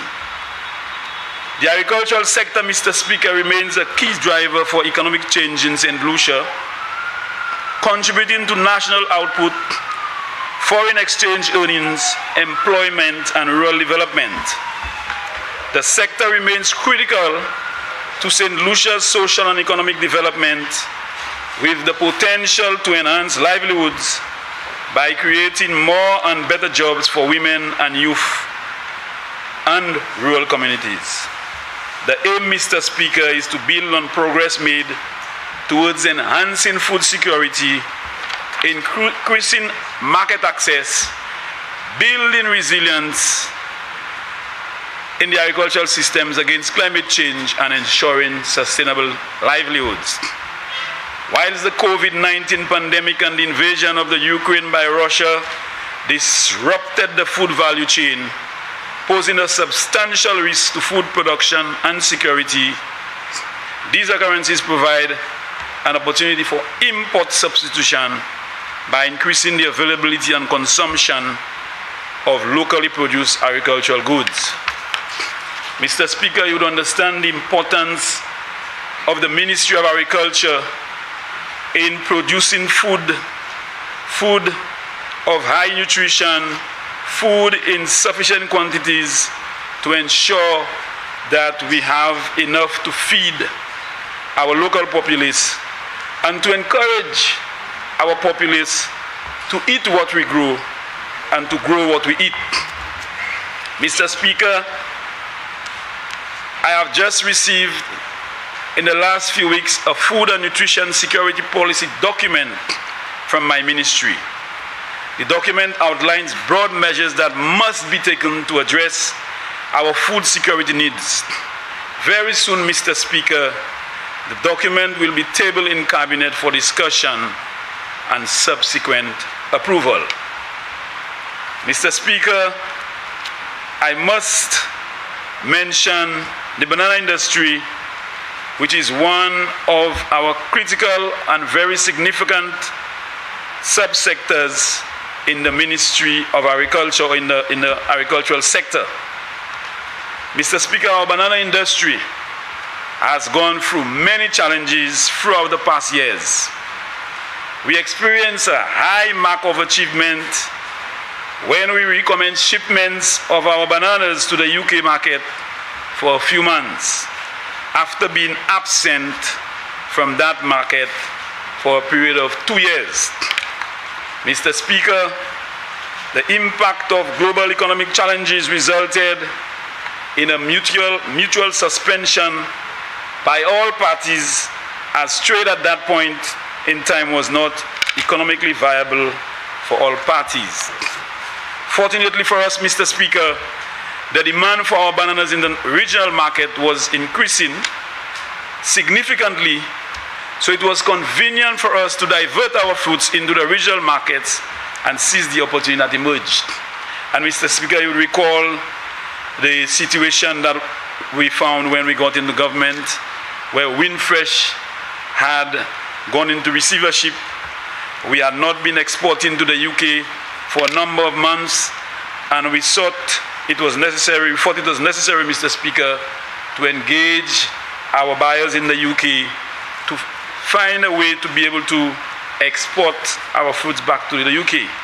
But unfortunately, Mr. Speaker, we faced challenges, and as a result, we had to seize the opportunity that emerged in terms of the UK market.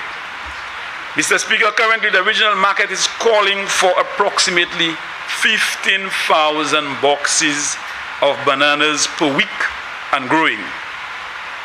Mr. Speaker, just last week, I held a meeting with a buyer in Trinidad who indicated that he is committed to acquiring a minimum of 2,000 boxes of our bananas per week. And he will provide the vessel to get it into St. Lucia, from St. Lucia. He indicated that customers are attracted to the taste of our bananas, Mr. Speaker, and that gives it a competitive advantage over the other bananas in that market. Clearly, Mr. Speaker, there is a demand for our bananas in the region, and we must capitalize on the opportunity to meet the volume requirements for the region, Mr. Speaker. Unfortunately, Mr. Speaker, we are not at the stage where we can supply and keep up with the demands. Our current production levels, Mr. Speaker, stand at approximately 6,000 to 7,000 boxes per week, which is almost half of the demand by the regional market. The industry is still recovering from shocks generated by previous weather events, Mr. Speaker, high cost of agricultural inputs, commercial disruptions, and abandoned farms, Mr. Speaker. And Mr. Speaker, permit me to express this in Creole, Mr. Speaker. Moi, je dis that l'année passée, nous fait un grand effort pour commencer à voir figue nous l'Angleterre. Nous continuons à voir figue nous l'Angleterre, mais as a result, pour affaires, puis shipment qui aussi, nous partons sans continuer. Et puis nous, ouais, il est nécessaire pour nous voir figue nous en région, parce que nous, ouais, en région actuellement, là, ni un market qui bousin presque 15 000 boîtes de figues par semaine. Mais nous, actuellement, qu'avons presque half ça c'est 6 pour 7 000 par semaine. Moi, et puis un monde qui est intéressé à acheter figues nous from Saint Lucie. Et puis moun a d'accord pour faire un arrangement nous pour acheter figues nous Saint Lucie. Et puis si nous ça garantit que nous ça bali 2000 boîtes de figues par semaine, il y a ça un bâtiment pour venir point Saint Lucie mon nous. Nous savons à part des figues nous là Charlotte, Majeko, mango, banane, zaboka, coco antillais et l'autre produit that nous avons produit ici, that nous savons en région, et aussi à garantir moi that si nous savons ensemble et faire ces produits ça available bali, il y a ça venir ici avec bâtiment et pour acheter. Mr. Speaker, given the challenges faced by the industry, we have held several consultations with all key players in the banana industry. In our last meeting a few weeks ago with all the regional exporters, we tried to ascertain the right framework for us to achieve the right prices, quality, and high levels of production and increase market presence and demand. At the same time, Mr. Speaker, some key challenges were identified in terms of shipping, high cost of inputs, labor challenges, Mr. Speaker, high packaging material costs, inadequate access to finance. You know, c'est bagay la, c'est fama, très concerné about c'est yo pas qu'à joindre c'est laborer c'est moun nan qui pour travailler en les femmes là et que yo dit peut-être gouvernement quand il pour garder pour faire un arrangement pour un travailler dans Saint-Lucie. Ma croix ça c'est un bon bagage mais mon croix ça c'est un bagage qui a affecté production because là on parle c'est laborer un bon journée pour un bon paiement production cost of production nous kay monter et profit ou kay faire kay timide.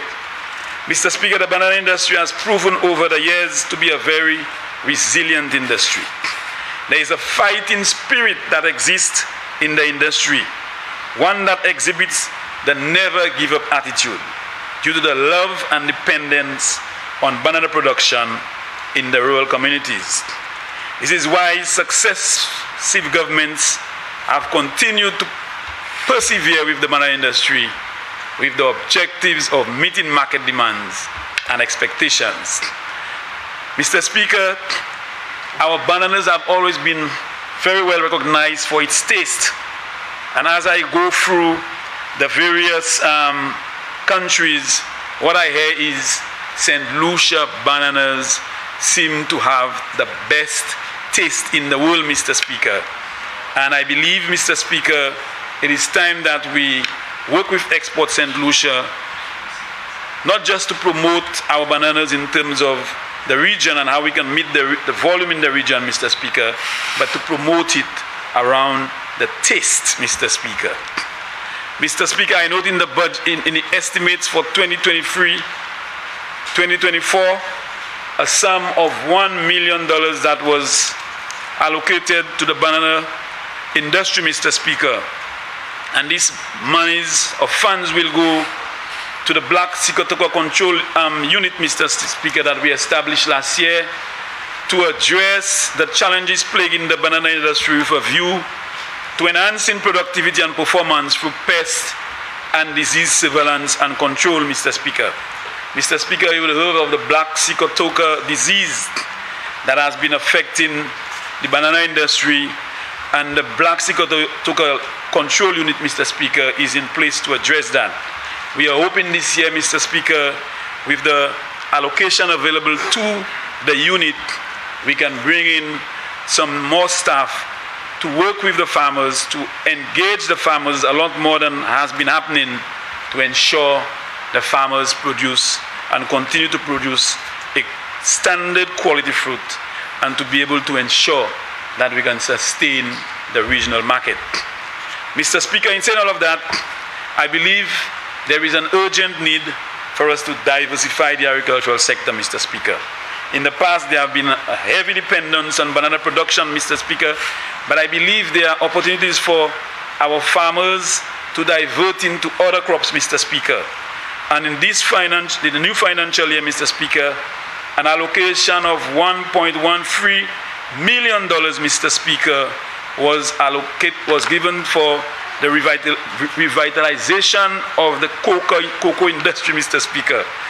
We have a very big market in the UK for our cocoa, Mr. Speaker, and even in the region, Mr. Speaker, there is a high demand for our cocoa. So, Mr. Speaker, I am hoping that these funds will go towards the rehabilitation and replanting of our cocoa farm holdings, Mr. Speaker, retrofitting the Bath Propagation Center, and to provide approximately 1 million cocoa trees to our farmers who are interested, Mr. Speaker, and to really rehabilitate the existing fields and to expand where necessary, to be able to ensure that we can meet the demands of the market and to provide an opportunity for our farmers to generate a lot more from the production of cocoa, Mr. Speaker. Mr. Speaker, you would recall the livestock farm that we are now setting up at Volet in Miku, Mr. Speaker. This livestock farm was previously at Boseju Viewfort, where there was a long history with variation in production level over the years. For some time, Mr. Speaker, because of the lack of defined production plan, low productivity, high mortality, and ineffective management, its relevance and viability had been questioned. There was also persistent constraints such as staffing issues, inadequate, antiquated buildings, Mr. Speaker, inadequate pasture, insufficient transportation and farm equipment, and limited funds for the operations, Mr. Speaker. However, Mr. Speaker, with the implementation of the Desert Star Holdings DSH Pearl of the Caribbean project in Beaufort, Mr. Speaker, it was agreed that the old station had outlived its usefulness and should be relocated to Volet in Miku to make way for the said project, Mr. Speaker. Mr. Speaker, in the estimates for 2023-2024, a sum of $333,000 have been approved to facilitate continuous infrastructural works at the agricultural station, Mr. Speaker. This includes buildings and infrastructure, construction of roads, and creation of pasture for grazing of small ruminants and security services, Mr. Speaker. Mr. Speaker, it's been a while now. Most of the stock that were located at Beausejour, they are actually now at the Sarfaluis facility in Grand Riviere. And we are hoping that in the next few weeks, Mr. Speaker, we will be able to move those animals to the new Volet facility and to commence a serious program of moving the livestock sector to the level that it should be. Mr. Speaker, I just wanted to mention that on the fisheries facilities, Mr. Speaker, we received in this estimate a sum of $711,000, Mr. Speaker, to improve the existing fisheries facilities, Mr. Speaker. And I must turn my attention to the member for Mikud North, who expressed concerns regarding his facilities in Miku, Mr. Speaker. And I want to tell him, Mr. Speaker, I will do my best to assist once the funds are available to help upgrade the facilities in Miku, Mr. Speaker. Last quarter of fourth quarter of this financial year, Mr. Speaker, we received an allocation of $400,000 from the $1.1 million that was allocated for fisheries facilities in the 2022-2023 estimates. And that amount was utilized for the electrical upgrade of the Lucian Blue Ocean, Mr. Speaker. Mr. Speaker, I'm sure you recall in November 2021, the Lucian Blue Ocean closed its doors, and we are yet to see a reopening of the facility, Mr. Speaker. But, Mr. Speaker, the good government that we are, Mr. Speaker, we are in the process of assisting the Lucian Blue Ocean in terms of a reopening, Mr. Speaker, because we know the importance of this facility to our fishers.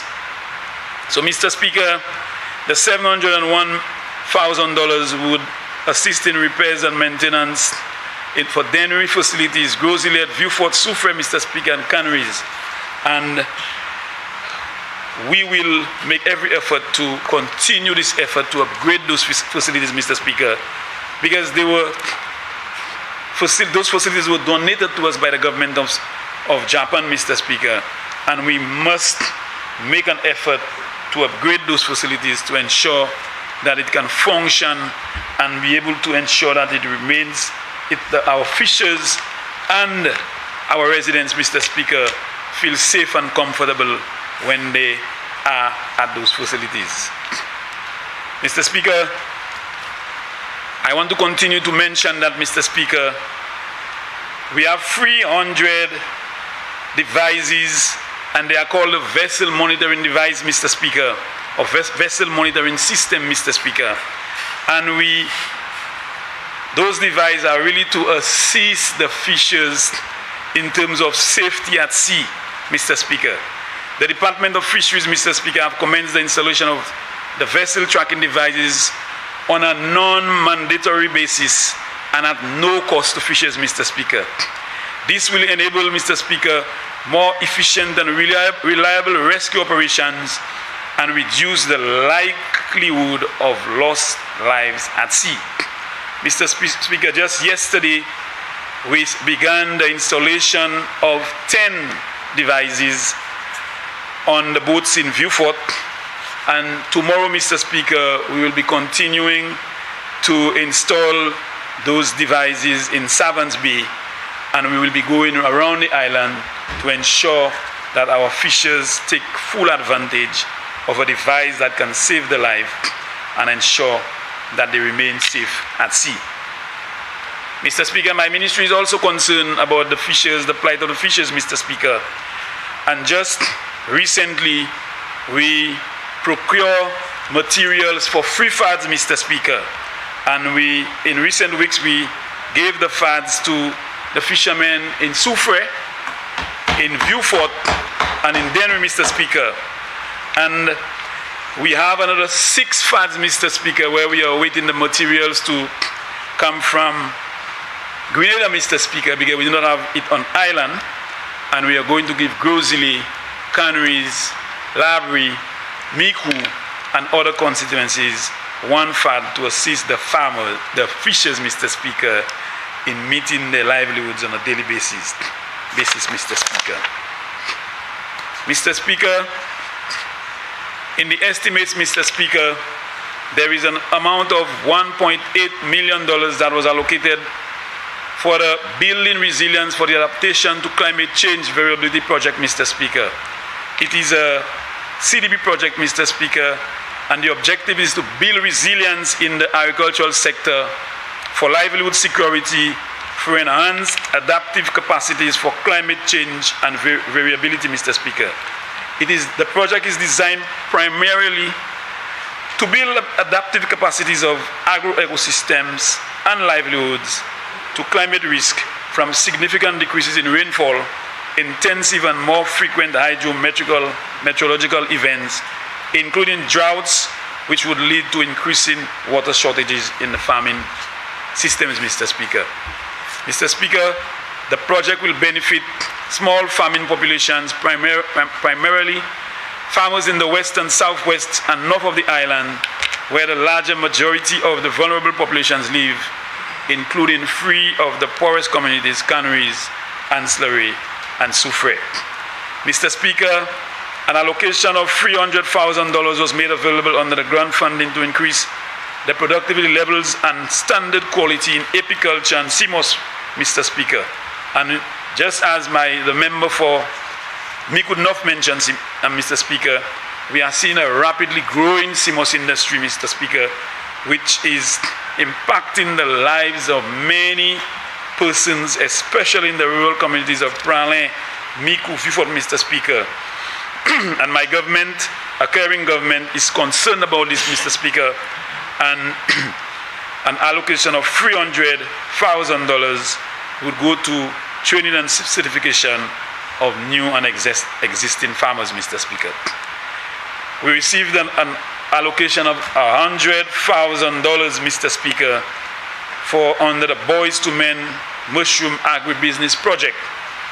And this is to encourage youth investment in agriculture, Mr. Speaker, to continue to develop programs that promote youth involvement in the sector, which is a major avenue for employment generation and creation of livelihood, Mr. Speaker.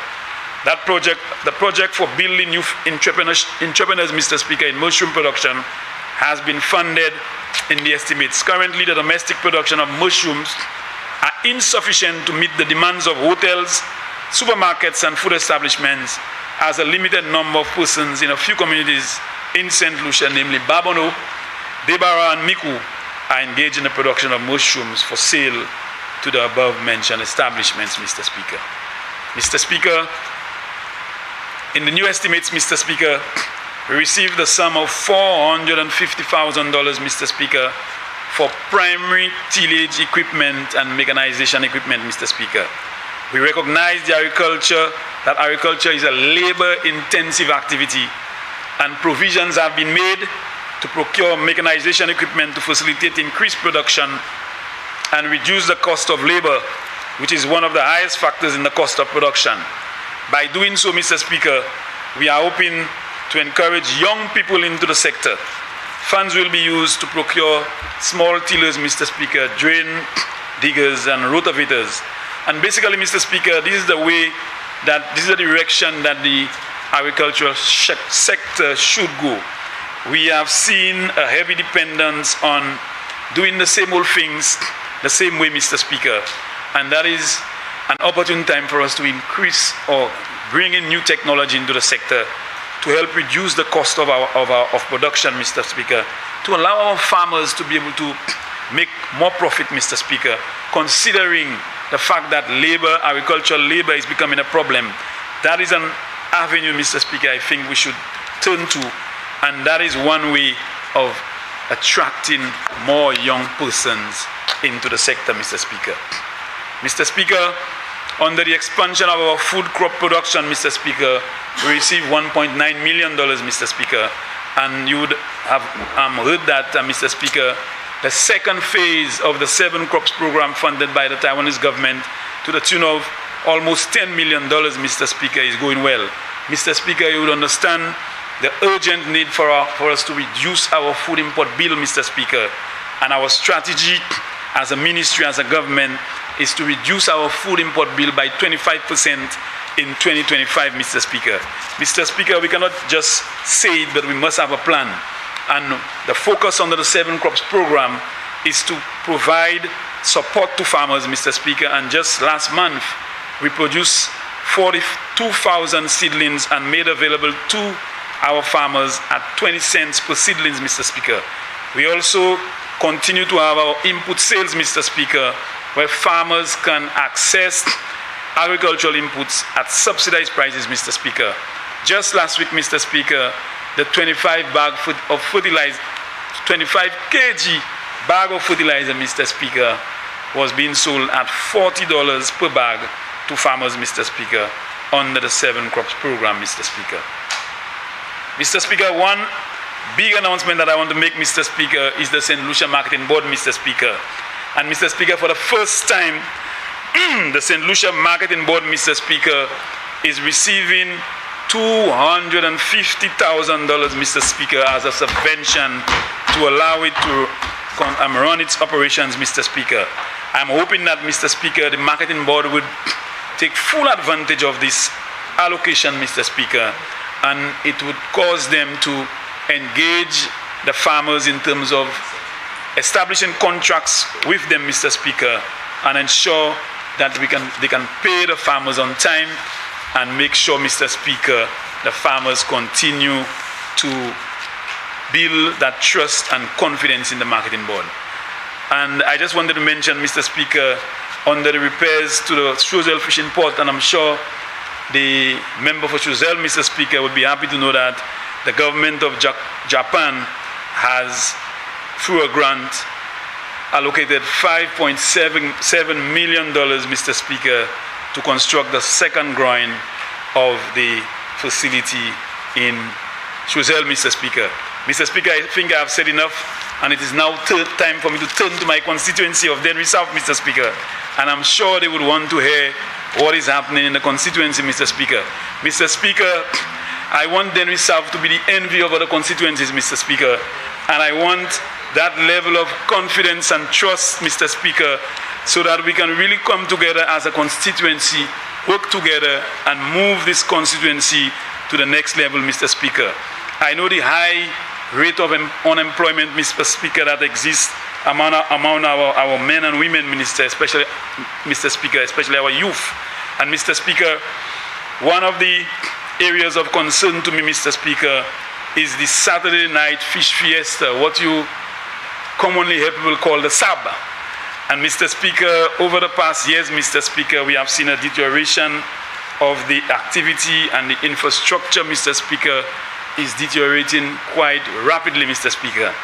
Mr. Speaker, fortunately, under the community tourism program, Mr. Speaker, we made a submission to the ministry, and we have been told that Dennery South will be receiving a grant, Mr. Speaker, that would help us to upgrade the facility, to put in the necessary infrastructure, Mr. Speaker, and to ensure that we can continue to attract persons from all over the island and outside, Mr. Speaker, to come to this activity on a Saturday.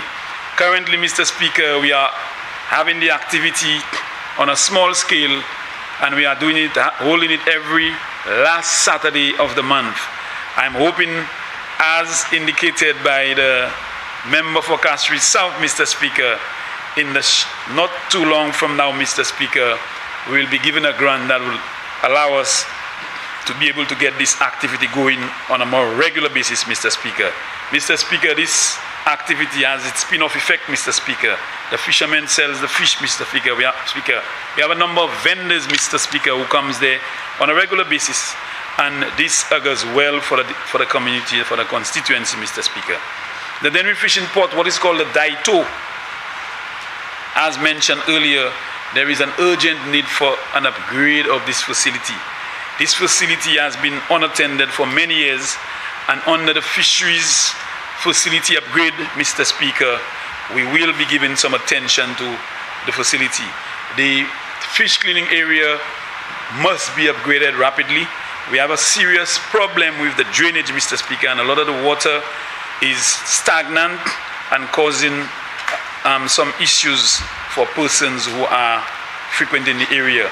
We also have an issue with regards to the toilet, Mr. Speaker, and we are currently addressing the problem with to deal with this, Mr. Speaker. I'm hoping that soon from now we will be able to tackle all these issues, including the electricity problem that exists there, Mr. Speaker.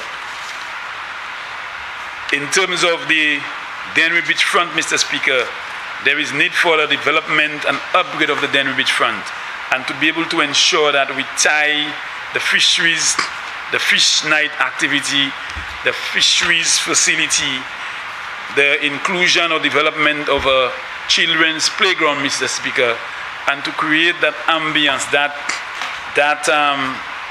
opportunity for people to be able to feel comfortable walking the beachfront and being able to relax and enjoy the beauty that the Dennery Beachfront provides, Mr. Speaker. So it is part of a long-term plan to develop the beachfront, put in the lightings that are necessary, Mr. Speaker, including seating and planting of trees to create that ambience and comfort for people to be able to enjoy. Mr. Speaker, I must say I'm very happy with the progress that we've been making with the housing assistance in Dennery, Mr. Speaker. To date, we've built almost 20 houses, Mr. Speaker, and we have been helping a number of persons with building material, Mr. Speaker. Mr. Speaker, I want the people of Dennery to be a little more patient, Mr. Speaker, because the availability of materials are not always in my office, Mr. Speaker. We can only get it when it becomes available, so I want them to be patient that we do not have materials every day available to give everyone, but we are working together to address, to assist, especially the elderly, Mr. Speaker, the less fortunate, the homeless, Mr. Speaker, to assist with this with housing assistance. And I'm eagerly waiting the second phase of the disbursement of the allocation for the housing program, so we can continue to assist our people of Dennery South. Mr. Speaker, I want to mention the Lakai Daycare Center, Mr. Speaker. Mr. Speaker, this building has been given very little or no attention for the past 15 years, Mr. Speaker. And Mr. Speaker, just this year, Mr. Speaker, we have done the electrical upgrade of the facility, Mr. Speaker. We have now painting the interior and exterior sections of the building, Mr. Speaker. We have also upgraded part of the fencing, Mr. Speaker, and in the coming weeks, we will be paying serious attention to addressing the problems with the railings, Mr. Speaker, to ensure that the kids who are there feel comfortable and we can feel the teachers and other persons who go there, Mr. Speaker, will feel safe being there. Also in Lakai, Mr. Speaker, I am concerned about the state of the nursery road, Mr. Speaker. Every time it rains, Mr. Speaker, the place is very muddy and it makes it very difficult for access especially by the kids, Mr. Speaker. We've started the silting of a drain in close proximity to the Rakai Nursery Road, Mr. Speaker, and we're hoping that in the coming months, Mr. Speaker, we'll do a complete resurfacing of the road, Mr. Speaker, to create access for persons residing in there. I want to call on people like Maureen and those other persons like Mocket, Mr. Speaker, to inform them that I'm very concerned about the drainage issue that exists in Lakai, and as soon as funds become available, we will be addressing this, Mr. Speaker. Mr. Speaker, the Dennery Cricket Field, Mr. Speaker, thanks to the Ministry of Sports for commencing the upgrade of the surfacing, Mr. Speaker.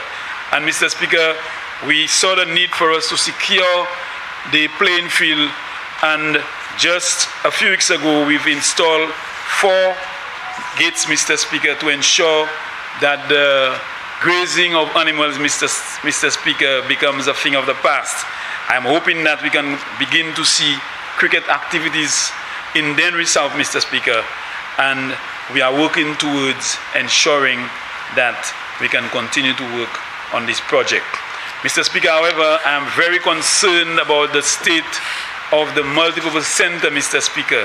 Since July 2021, the hurricane destroyed the facility, Mr. Speaker, and we have not been able to use it for the public, has not been able to have access to it, Mr. Speaker. And I'm hoping that under the Ministry of Infrastructure allocation, some urgent attention will be given to this facility, Mr. Speaker. Mr. Speaker, I'm very, very, very excited about my carnival committee, Mr. Speaker. And you know, Dennery is the second best, Mr. Speaker, for hosting carnival. The COVID and Mr. Speaker, we have our calendar of events for Dennery Carnival, and I appeal to the entire country, Mr. Speaker, to visit Dennery on the 1st and 2nd of July to celebrate with us our carnival activities. I want to take time to thank Sanya committee and the rest of the committee members for the effort in putting Dennery on the map as a serious carnival place to visit during the carnival season, Mr. Speaker. We are also working towards our annual Fisherman's Feast, Mr. Speaker, which is held every June, end of June, and my committee is already working to make that happen. Mr. Speaker, I must say that I receive requests from a number of my farmers in Dennery, Mr. Speaker, especially my young farmers who are struggling and challenged in producing commodities, producing agricultural crops, Mr. Speaker. And I have been able to procure some much needed fertilizer, Mr. Speaker, which will be given to them in the next few weeks, Mr. Speaker, to assist them in their agricultural enterprise. Mr. Speaker, I must say I am very happy that I am now, we can see football happening in Denver, Mr. Speaker. And currently we have the district representative Unity Cup football competition going on in Denver, Mr. Speaker.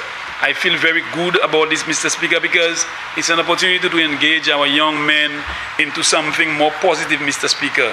You recall in recent months, Mr. Speaker, the spate of crime happening in the constituency of Dennery South, and I do hope that that will be one way of engaging them in more important activities to better prepare them and to engage them in activities that will keep them away from crime, Mr. Speaker. Mr. Speaker, I want to take the opportunity to thank the Minister of Finance for an estimate that I must say I support, and my ministry in particular, my constituents in particular. I'm hoping that we will get a piece of the pie and we will continue to do what we have to do as a constituency. Mr. Speaker, I want to take the opportunity once again to thank my cabinet colleagues, to thank the Ministry of Finance for putting the budget together, I want to thank my PS and staff of my ministry for putting our ministry budget together, and I look forward for quick implementation of the capital and recurrent programs and activities in my ministry. Mr. Speaker, thank you.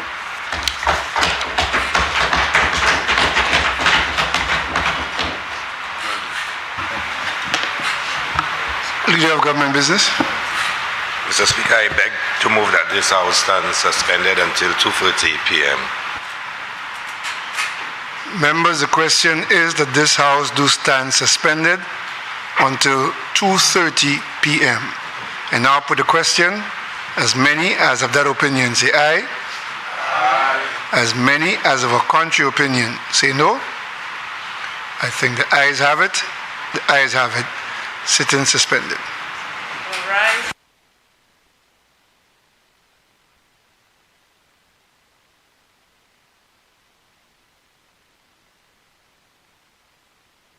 For lunch, and we'll reconvene at approximately 2:30. We heard this morning contributions from the member for Denry North, the member for Likud North, and well, these were the two contributions made this morning. The member for Likud North, who opened and was followed by the member for Likud South and the member for Kasri Southeast. I forgot him. He has just returned from a bout of illness. That's the member for Southeast Kasri's, the Honorable Joachim Henry, who has been away from the Parliament, away from his desk for approximately 3 weeks due to severe illness. Well, he is back, and he made a contribution this morning. So 3 people speaking this morning. The member for Miku North, the member for Southeast Castries, and the member for Denry North, Denry South, I beg your pardon, who spoke just before the break. Michael Gaspar. Merci Winston. Quand ça, nous prenons un petit pause pour déjeuner. Quand Winston a fini d'eau, qui toi nous parler bon matin, afin qu'il peut faire contribution à ce budget. Et c'est pas obligé pour dire budget, comme on dit, c'est parler à ce estimation avec la réunion dépenses que le gouvernement a fait pour budget, un budget qui en valeur 1 billion 856 millions et 719 000 $. C'est ça qui est budget et qui a parlé à ce dépenses, comme on dit, dépenses avec la revenu en budget ça là.